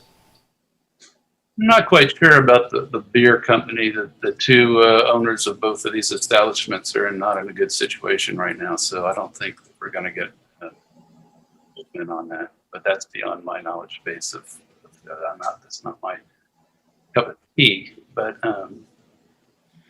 there's other issues about all this the street. So my feeling is, and I understand you need to have specificity, but maybe 3 businesses on the street, or maybe the railroad folks. I mean, goodness, they're going to be, they're over there. I don't know who to contact on the railroad, but they have their Kwanzaa hut and the whole thing there.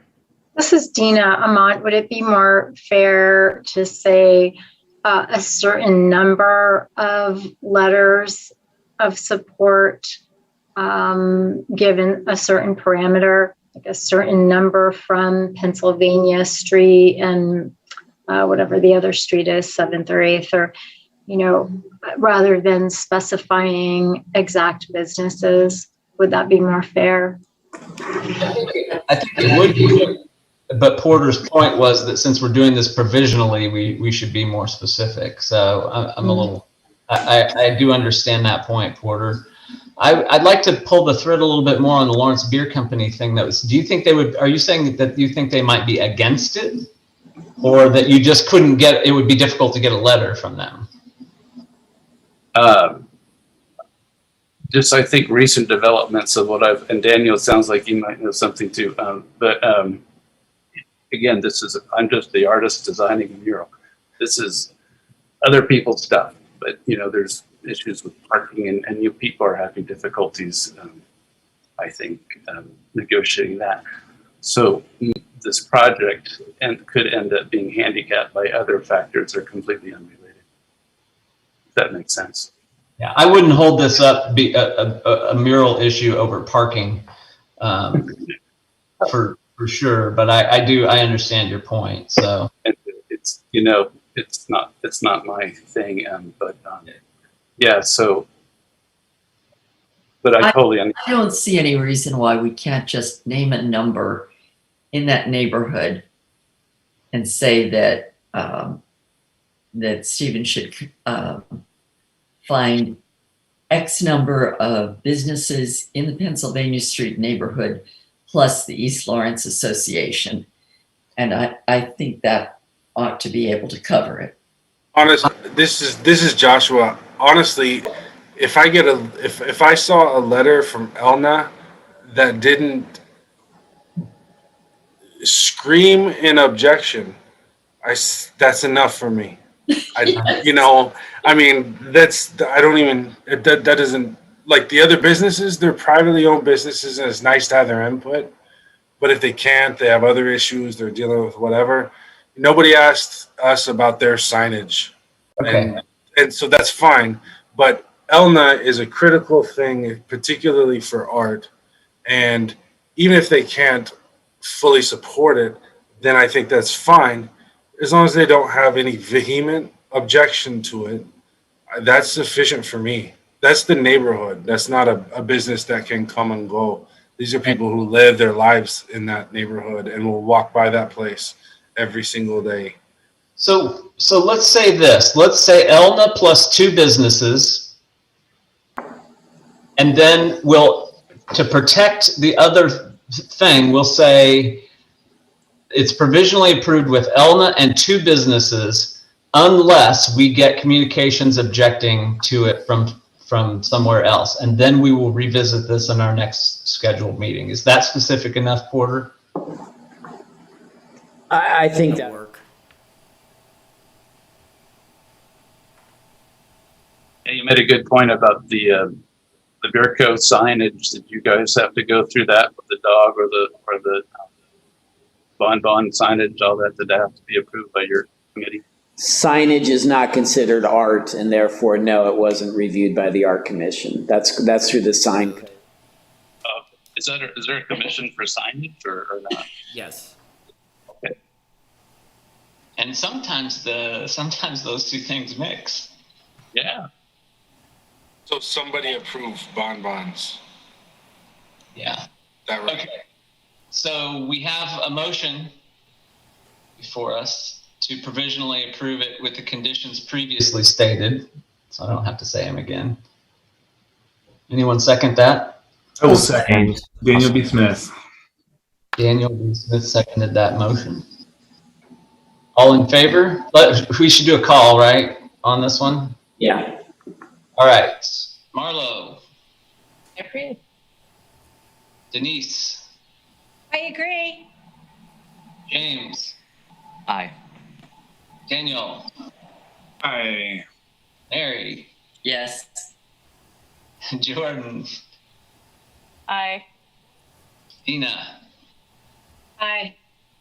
Joshua. Yay. Jerry. Well done. Thank you.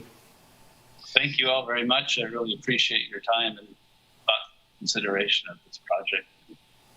We'll make it a great success. And by all means, consider how many petals. If I need an extra leaf or get rid of a leaf, let me know. It's got to be a community pruning project, right? So, and it'll grow on you. Once we see them, we'll be like, oh, how could they not be there? Anyway, well, listen, it's a long night. Happy Bastille Day, all of you. Vive la France, and I will sign off and let you get to your next agenda, but I appreciate your time very much. And, look forward to seeing you all again. Thank you, Stephen. Bye. Thanks, Porter. Okay. Next item on the agenda, the NEA's ARP grants to local arts agencies for subgranting.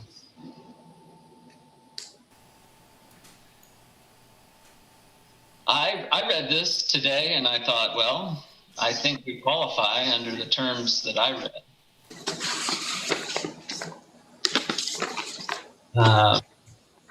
I don't know. The date was, what was the due date? July 22nd, is it? Yes. And there are three three amounts that you can ask for.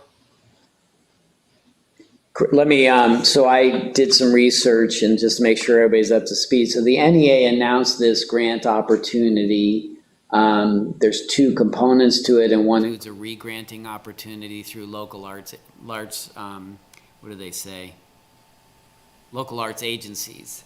And, for a lot of reasons, I couldn't get to it right away. And you all know that Paul DeGeorge emailed it to the Art Commission as well. The deadline is Thursday, July 22nd. Eligible arts agency must have a history of grant making that has taken place in the last 10 years, which of course we do have. Can apply through this program or through the rescue plans, grants to organizations for general operating support. Only 80 agencies will be awarded this particular re-granting grant. A strong application will choose an amount that can be justified by internal capacity and community impact. A diversity of applicants are encouraged to apply. In this case, it's the city, so we, would have to, grant to the city, obviously. Eligible grant asks are $150,000, $250,000, or even $500,000. The cost, there's no cost share or matching, which is fantastic. Recipients of the subgranting by local arts agency can cover the following: salary for staff, fees, stipends for artists, contractors, facility costs, including rent, utilities, mortgage, marketing, promotion costs associated with health and safety supplies, and the funds can also be used to support existing, new, and furloughed jobs. Local arts agencies can request up to $50,000 to support their own operation costs for the following: salary support, fees, stipends for contracts, facility costs, health and safety costs, marketing and promotion. But I think, given that we are not an active independent arts agency, I'm not sure that really applies as an advisory board. So that's the general gist of it. These, a grant like this takes time to write. And it also means that we would have to develop a special granting program that we were not prepared to develop. So, on one hand, I think this is terrific. I wish we had a little more time. I've not actually seen the grant application, so I don't know the extent of what needs to be written to apply for the grant. But I wanted to make sure that we, explored this, talked about it. Mary, you may have some insights. I think you attended one of the webinar events for this or something, so you may know some other insight on this. I did sit through a lengthy webinar, but it didn't address this particular, it addressed a similar grant for individual organizations. Did you say they're giving 80? That's what I read. Yeah, I It's think $80 million. I can't remember if that's the entire amount for both grant programs or just for this grant program. Oh, wait, I've got it right in front of me. Hang on, silly me. Happily, I was smart enough to print it out. This was on June 23rd. Today, the National Endowment for the Arts announced 2 new grant program guidelines to distribute approximately $80 million in American Rescue Plan funds directly to nonprofit arts and cultural organizations and to local arts agencies to subgrant deeper into communities across the country. So it's $80,000 for both of these programs. And I think that's why they're saying too that it's up to, didn't they say up to 80? Yes. Only 80 agencies will be awarded. Yeah, that was my point. So I think we have to factor in the fact that there are only 80 in the entire country that are going to be awarded. And I think the other factor is, I believe this is there's several stages to the application. And I believe that the application part that is due on the 21st or 22nd of next week is just the kind of an intention to apply. And then the rest of the application is due a bit later. Is that correct? I know that's the way it is for individual organizations. Yeah, I'm not clear if it's the same here. When I talked to you, I was concerned that, we had the initial, and it may be true, but like I said, I haven't been able to dig into the actual application. It doesn't articulate that in the general overview. So I read the overview and it doesn't say that, but it might be true. So I know they have a whole timeline for the grants to organizations where you submit one part next week, and then I think the second part isn't due until September. So that might be worth chasing down if we decide we want to go ahead with it. But it sounds like odds are a little slim there. Marlo, do you know any more about it? I don't know, but I would volunteer my time to look into it. If time is tight, I'm happy to spend some time tomorrow digging around and making phone calls. I think I agree with Mary. 80 sounds very slim, but I would also feel better about myself just applying to see, just to get it out there and to say we did our best effort, because I think it would be amazing if we got it. And I think, to Porter's point about this would create a new granting system that we don't have in place. But if we were so lucky to get it, it seemed like there was an opportunity to use some staffing funds to make that possible. So with that, with that option out there, I'm willing to volunteer some time to just dig into it and see if it's a huge, investment of our time, or a simple application that we could just get out there and roll the dice and just say that we did it and feel good about our best effort in place. It can't be as bad as SVOG. Nothing can. Nothing can. Porter, in line with that, I did not have the time or the opportunity to look at the entire city budget that came out. Is there any money in that budget for the Arts Commission that can be used for granting? So where that stands is that the budget is still tied to TGT. There is $1,260,000 budgeted in that TGT fund to cover all those different components, from Explore Lawrence, the TGT grant program, Sister Cities, and the Lawrence Cultural Arts Commission. So, and if you look, what I did was I went back and looked, and last year's TGT budget, let's be clear, budget, was a little bit less than that amount. So this is actually more than was budgeted last year. with the strategic plan, the approach that's going to be taken on this is to have some sort of value proposition that will align with the strategic plan. How that's going to play out, I don't know. I have a meeting set up Monday with the finance department to glean more information on how this is different and how we are going to implement this. So that's as much as I can share with you at this point, and I will learn more Monday. Thank you. Mm-hmm.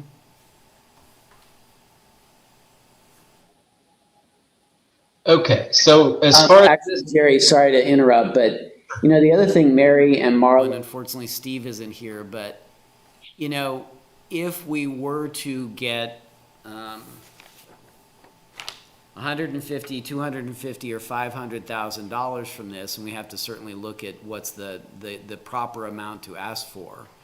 But and I'm not expecting specific answers per se, but if you could get 10, 20, 30, 40, $50,000 from this, ultimately remarkable grant opportunity, do you have a number in mind that would really fulfill sort of their goal and also help you all move beyond pandemic? Not to say that you would be the only grant recipients, but that was a place that I started thinking.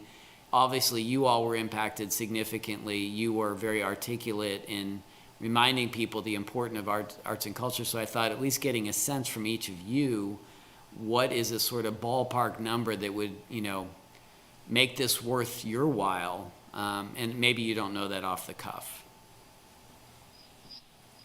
I'd hate to throw out a number off the cuff.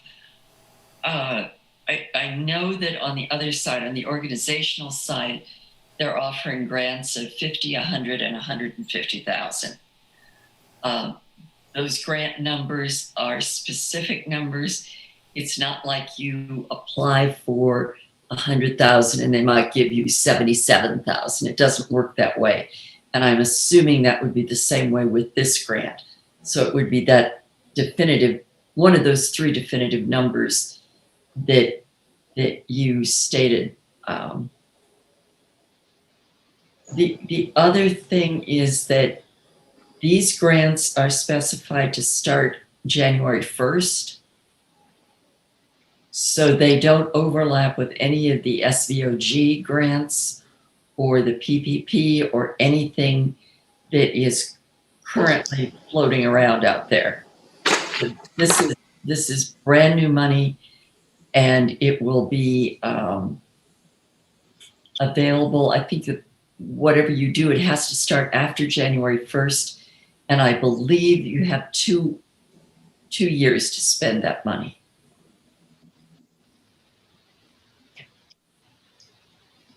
This is Joshua. Barry, that answers my question. I was a little concerned as a lot of these monies go, they do have a timeline and a deadline, and whatever amount there needs to be an equitable way of distributing it, and identifying those places who have a plan to use it and can get it spent in the appropriate amount of time, so as not to be in violation of the granting guidelines and stuff. So 2 years seems to be plenty of time to spend that kind of money for sure. Yeah, I think you have to specify if you want it for 2 years or 1 year. And then I think, do we know yet if KCAIC is coming out with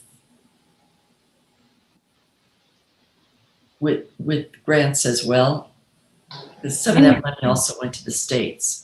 Yeah, I believe they'll have their own. They're still getting information from the NEA about how to do the state part of it, but I believe there will be some funding that way as well.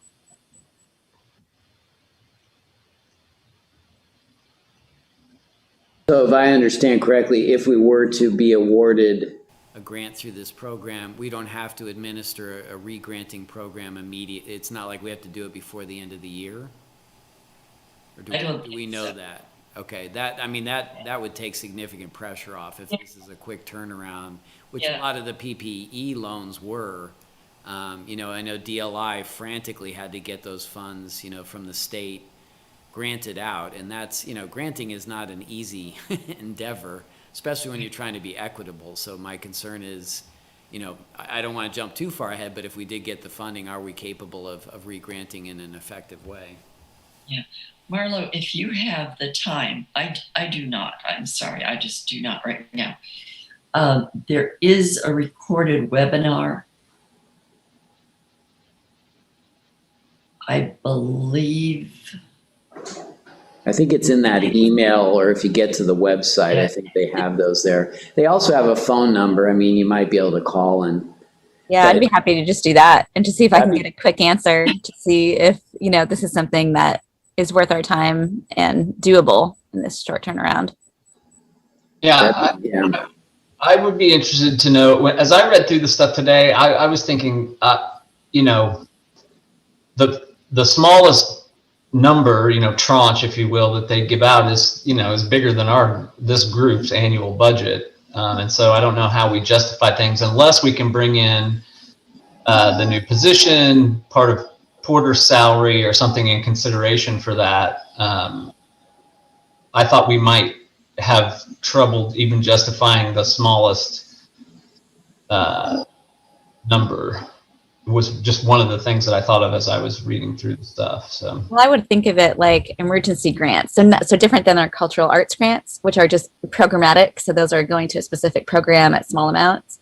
But I would almost think this would be more beneficial if allowable. It's like general operating support for organizations, and like large funds, like. No, I agree 100%. But my inkling when I read the stuff was that you had to justify it to your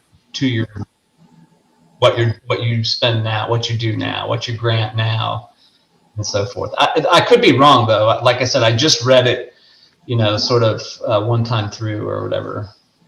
But no, I mean, sure, if we could get, $250,000 and sub grant that out or whatever, I mean, I'm all in. That would be fantastic. Yeah, Marlo, if you can sort of dig into that and see if there is some determination based on our grant funding, because obviously that's $25,000 a year over the last few years. I did have a thought, and I'll throw it out there, and I don't know the answer, and I want to be completely ethical, obviously, but the TGT grants don't go through the Art Commission, but they do go through my office. So that may be a factor, I don't know. So in other words, the city is offering grants both for arts and culture and events. But they're two different grant programs through two different boards. Although we also participate in that because Mary sat, as the LCAC representative. So I just want, let's not forget that. Marla, if you can do that, would be great. I'm with Jerry. I have, I'm spread so thin at this point that the idea of writing a grant, after doing the KCAIC grant and trying to administer that at this point, seems overwhelming, to be quite honest. But I also agree, if we can get this money and simply re-grant it later, that's kind of a deal that we can't refuse. So, but then I'm also aware that we have a looming deadline. So I just want to throw out, as I've been thinking about this and not being conclusive, but certainly we can write the grant, whatever we is in this context, and or I don't know if the Art Center has the bandwidth to do something like this, but could also be that the Art Commission just provides a letter of support saying that, yes, the Art Center can write this grant on the city's behalf. I'm trying to think of how can we do this mechanically to get it done effectively. So I just, again, not being definitive, but I want to, lay out that maybe there's different ways of approaching this and working in partnership somehow. I think that's a very thorough way of saying, yes, we accept your volunteerism. Marlo, from such a professional and capable person that you're able to volunteer now that the Free State Festival is in the past. Thank you. I have a good window of time between now and the beginning of August, so I can dig in some tomorrow, see if I can get some answers, like, is this doable? Do we have the grant history to pull off what we're dreaming of? And then what the application looks like, if it's something that can be done in a week, or if it looks like it's beyond our scope. So I'll start the process. Thank you. All right, next on our agenda is an update on the Art+Culture+Crossings job description. Yeah, so the job description is out. We worked that through the city's job listing. And so it's out there. We actually have had, I think, quite a few responses. I was trying to look up the number, but I can't get to it on Wi-Fi. But, and then the plan is on, Marlo, help me, July 28th, I believe, we're going to meet. Now, coincidentally, I'm going to be out of town, but Maureen Brady in my office is going to cover that and help facilitate that and review those applications and with the partner group, and then determine how they want to move forward, if they want to select somebody from that right there or just set up an interview process to get somebody selected to start implementing the program. So very exciting, really. It's actually, I'm very happy that, honestly, I wrote that grant quickly under duress, but it's actually coming together with the Outdoor Downtown Sculpture exhibition really nicely. So I'm pleased that it's doing what I hoped it would do. And I appreciate the partnerships in this. And the applications for that close on the 26th? I think we had a pretty short turnaround, so I think that's true.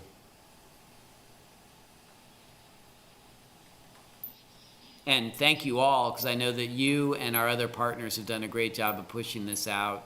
And so we have a wide range of people. And if people do go to the job application page on the city, which is lawrenceks.org/jobs, that's where the job listing is, and the full job description is actually linked as a PDF there, so people can see it there. And this is for the coordinator position, program coordinator position for this, which will include selecting up to 5 artists and then working with them to implement their art projects somewhere in the downtown area, or perhaps further afield in the city somewhere. We left it pretty open-ended. And then we also have I'll jump right to the next item, which is the Outdoor Downtown Sculpture Exhibition Call for Artists, which was going to be deadlined this past Sunday, but I wasn't getting a lot of response, and I was fearful that we hadn't gotten the word out as well as we should have. So I extended the deadline a week, and then once we get responses, we can take a look at whether we need to have a special meeting to select those, or I thought maybe with Marlo's help we could work through the Public Art Committee perhaps and review those at that point, depending on how many we get. So I'm hopeful that you all will still be with me, and we're still coming out of COVID and trying to make things work.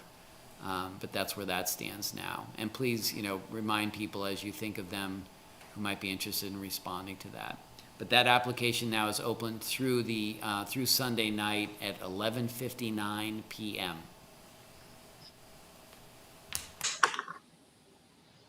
All right. And then we have the Unveiling, which got moved also, but is now for July 30th at 5:30 p.m. At the Fire Station Senior Resource Center. And actually, it looks like that was somewhat divine intervention, will you? Because we had a monsoon on the last final Friday, so we decided to postpone. And now that we've done that, it aligns with the Senior Resource Center wanting to provide celebration for their sort of reopening, if you will. I think Megan's looking at how she can add to the party flavor of the event. So for us, it's the unveiling and just allowing Jacob to talk about his artwork and that type of thing.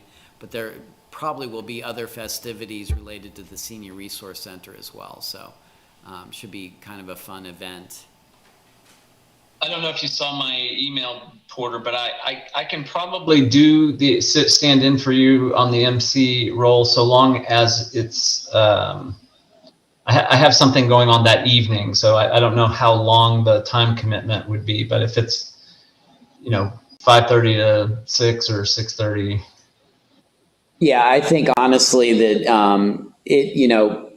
people. gather at 5:30, maybe at 5:40, you do some sort of recognition and allow Jacob to talk about, what he's done, and if anybody else wants to say a few words. And then I think the unveiling part could be done by 6 o'clock.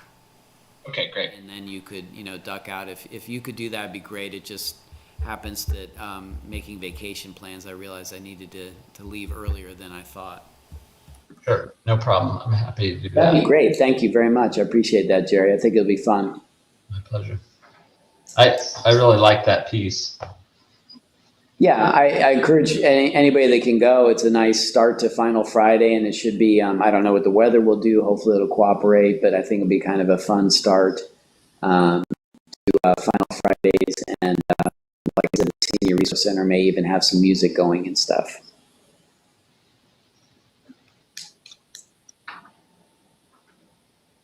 All right, next up is committee updates, and it says as needed. So I guess in no particular order, does anyone who chairs one of our committees have an update for us? I guess there should be one. Oh, I know a couple of things I thought of. So is there an update on the, Marlo, on the Instagram thing? There was some actions we were going to go and look at. Yeah. Porter, you and I talked about, kind of moving forward with it as an informal account, and you were going to check with, I forgot who it was at the city, but I wasn't sure if you'd heard back from them or not.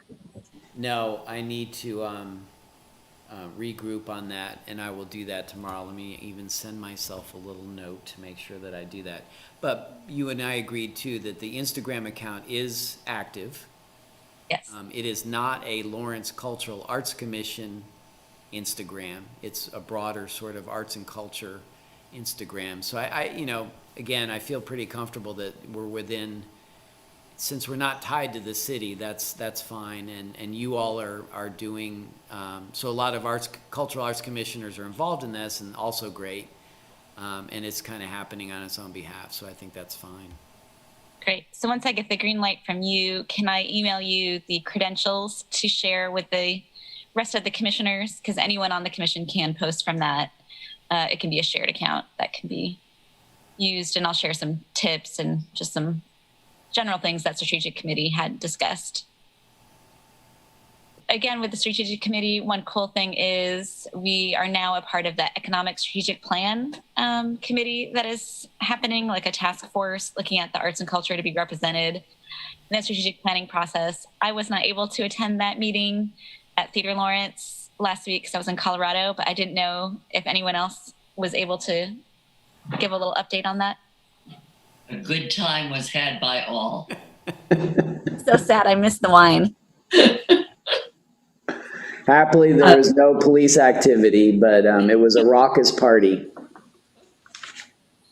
Actually, we had a very productive discussion, and I believe we're going to be having more discussions. What we're trying to do is take the economic development plan and see how it can be realized through some specific action items. And our vision is a little bit different from the original vision. Is that fair to say, Porter?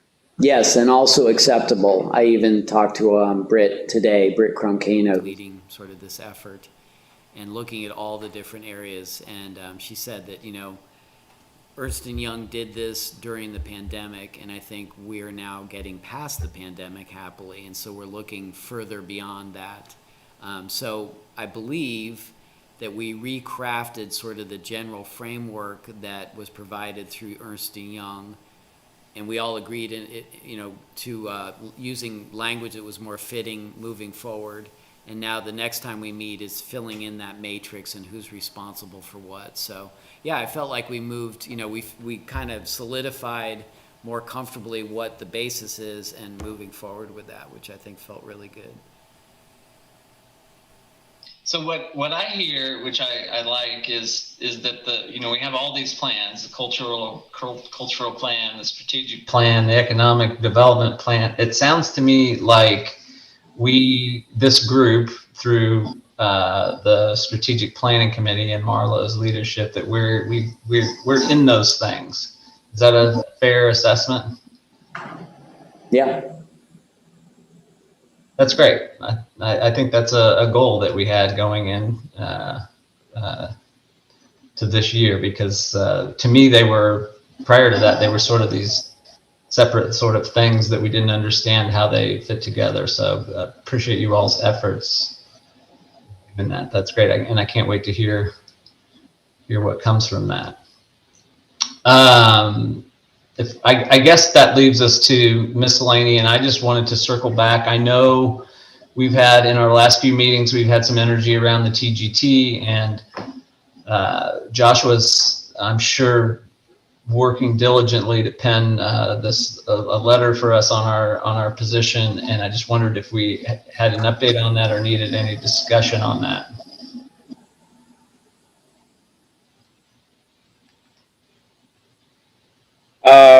I just know I took some of Marlo's great words previously and just kind of made it more appropriate for the Cultural Arts Commission. And Mary Doveton had some edits that were really helpful. And I think, I don't know Mary to soften my language very much. It's usually more assertive and all that, but she did so. And I guess that's, from what I understand, that's ready for approval or review from the commission, ready to move forward and deliver to the city commission. If I'm mistaken, please, Mary, Marlo, anyone else, feel free to interject. I thought it was great, and I would love to see it move forward quickly, because I know they're looking at that budget, and like Mary, I couldn't quite get exactly where we landed in that budget, so I appreciate Porter's update on that. But I feel like this is a great moment, now that city manager's recommended budget is out, for a letter like Joshua's to go out formally ASAP, I think would be really helpful. No, give yourself credit. That is not my letter. I'm a great editor of things. And you provided the content and the support and everything else about it. That was all you. I just modified. Mary softened some of the tougher language, or if I recall correctly, and something that's a little more professional than what I was doing. And that's appreciated. And so it was a team effort originating with Marlo. And I think we can do some final tweaks as presented to the Cultural Arts Commission, and some final tweaks before submitting. Joshua, I wasn't trying to soften it. I was just trying to ease into it so you could clobber. Oh, trick them. Yeah. But I've got to say that with the proposed budget, I'm feeling a little frustrated.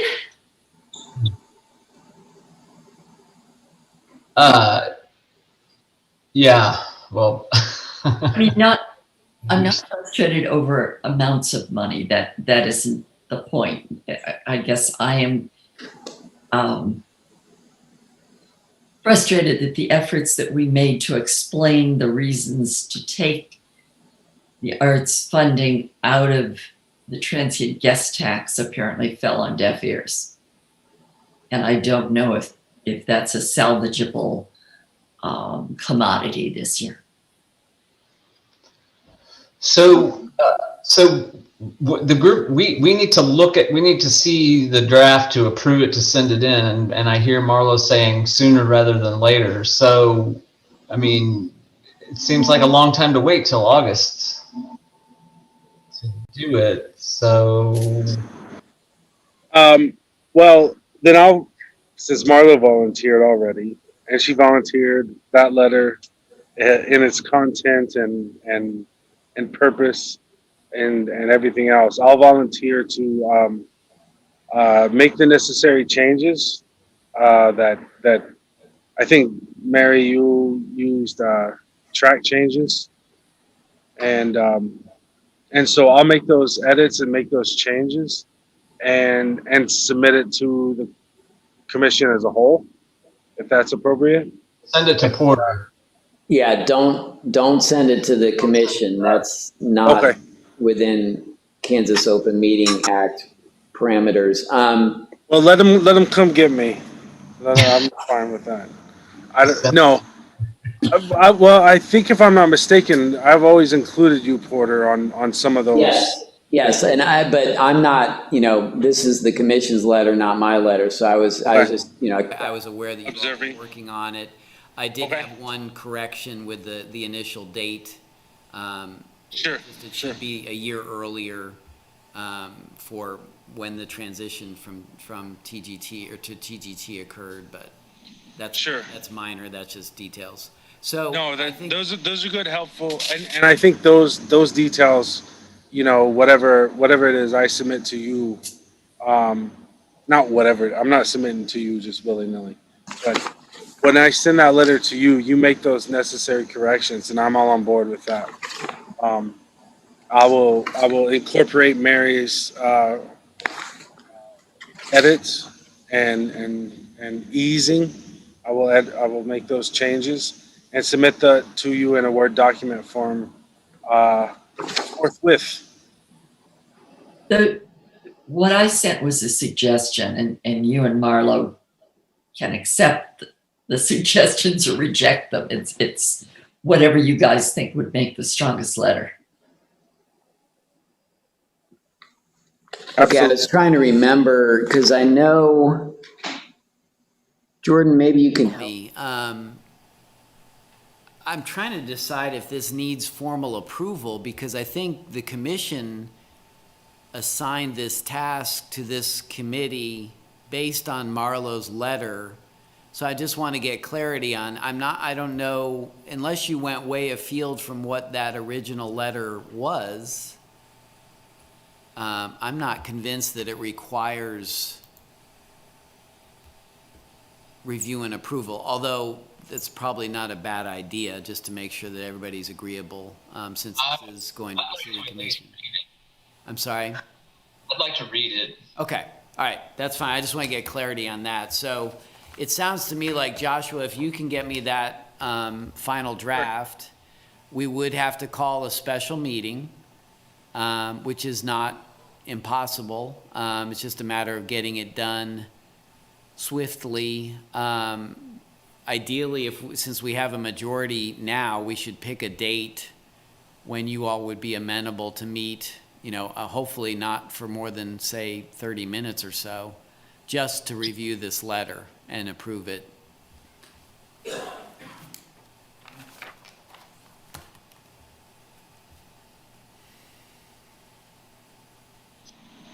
I would offer up Monday or Tuesday, if that's feasible, as a really short meeting time.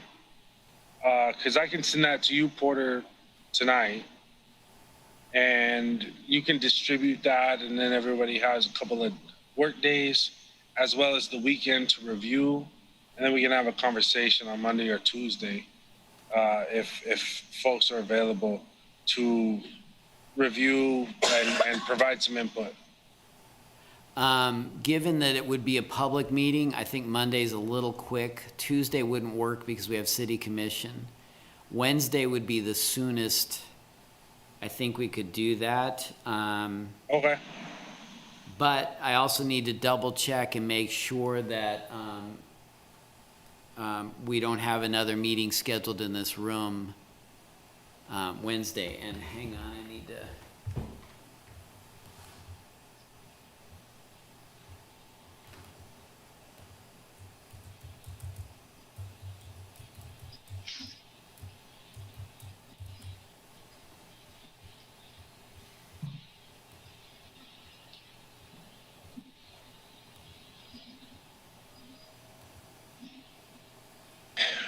Well, involving this, I'll just ask, this is Joshua, I'll just ask for instance, that we avoid redundancy. Jordan betrayed her note-taking secrets to reviewing the recordings and being accurate and comprehensive. But if we have the recordings, are the minutes actually necessary, or does the recording of the event actually function as the minutes? And so I don't, whether somebody's using that office or that room for whatever meetings, can we Still create a Zoom, document that in our review, No. and that function as a No. record of our meeting? No, we have to legally broadcast the meeting live so that anybody can listen in. That's a Kansas Open Meetings Act requirement. and what is the timeline that the law stipulates? Here, there's no specific timeline. So in Missouri, it's 48 business hours, which I still like to abide by. So my recommendation would be is I believe that if we can meet, we have a meeting scheduled next Wednesday, I believe it's 6 or 6:30. If we could meet at 5 or 5:30 to do this quickly, that would probably work. So it'd be next Wednesday, July 21st, is that right? I don't think I can make that time, but I've read the letter and approved the letter. So I will give my thumbs up. Okay. It works for me. Jordan, I know that's tricky for you with your schedule. Could you do 5:30, or could you call in at 5:15? Not necessarily. Okay. Wednesdays are my long days. Oh, So I usually work till close. Okay. But I can try to rush home and I might be a little late. But I can still plan on making that meeting. Okay, and it's not, don't feel badly. I want to make sure we have a quorum as well. Mm-hmm. Well, and again, it's reading and prepping ahead of time, having hopefully a brief conversation, and a couple of tweaks here and there. So by a show if Marlo and I and Mary have done our jobs, right, that it could take a fraction of 30 minutes.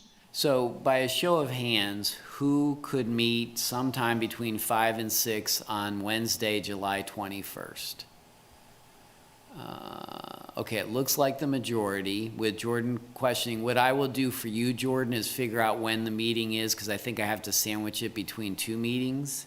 But I'll do my best to make it as late as possible, and I'll shoot for 5:30 at the earliest if I can do that. Is that late enough for you? I can make it work.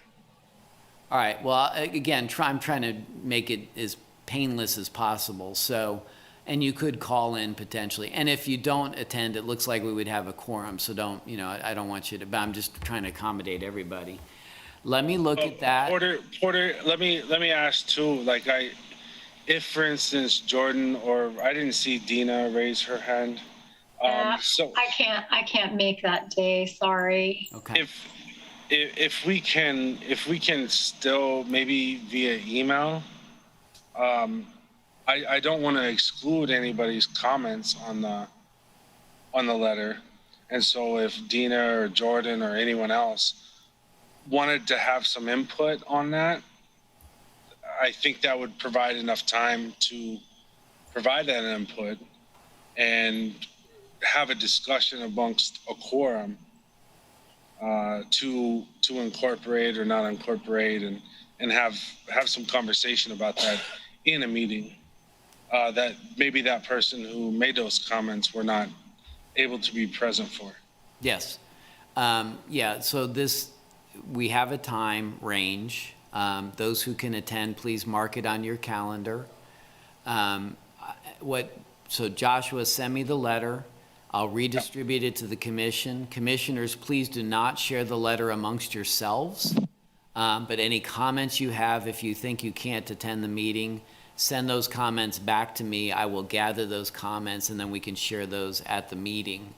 And again, I'll try to make the meeting in such a way that we can have maximum participation. Don't anybody feel guilty if you can't make the meeting. Obviously, we're doing this related to scheduling.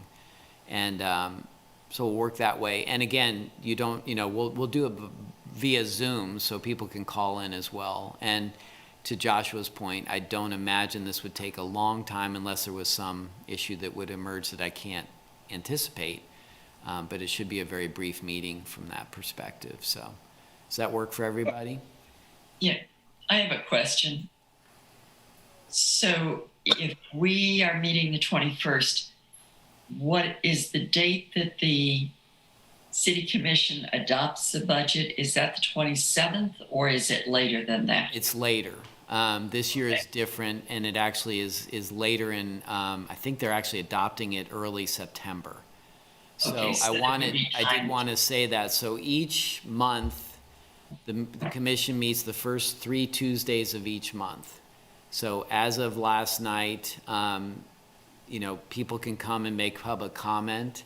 I would suggest that we finalize the letter and then somebody from the commission, and perhaps more than one somebody, attend a future city commission meeting and deliver the letter and just express, whatever opinion you want to as a collective group.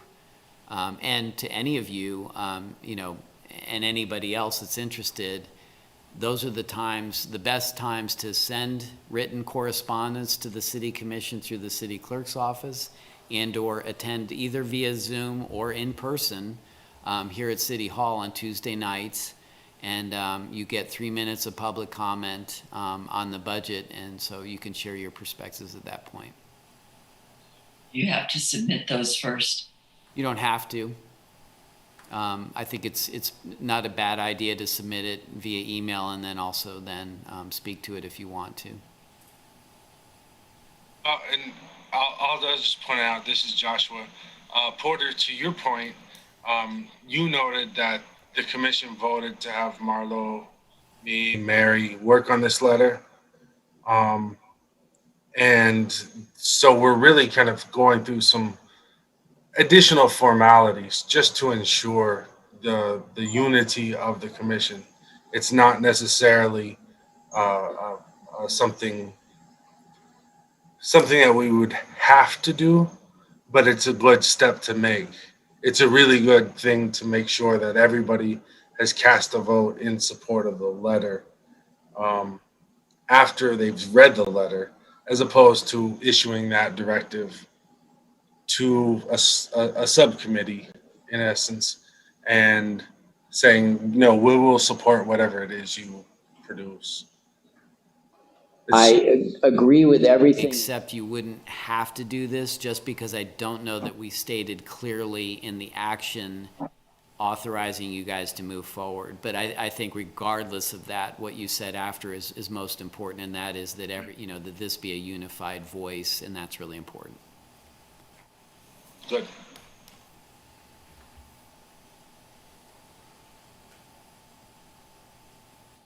Okay. So we'll look forward to that. Getting a chance to read that and then meeting on it for briefly next Wednesday. Anything else miscellaneous or last minute things that anybody would like to bring up? If not, I would entertain a motion to adjourn. So move. Second? Seconded. Jordan, all in favor, say goodbye. The record shows everybody agrees that adjournment is a good thing to do. Thank you all. Thank you all.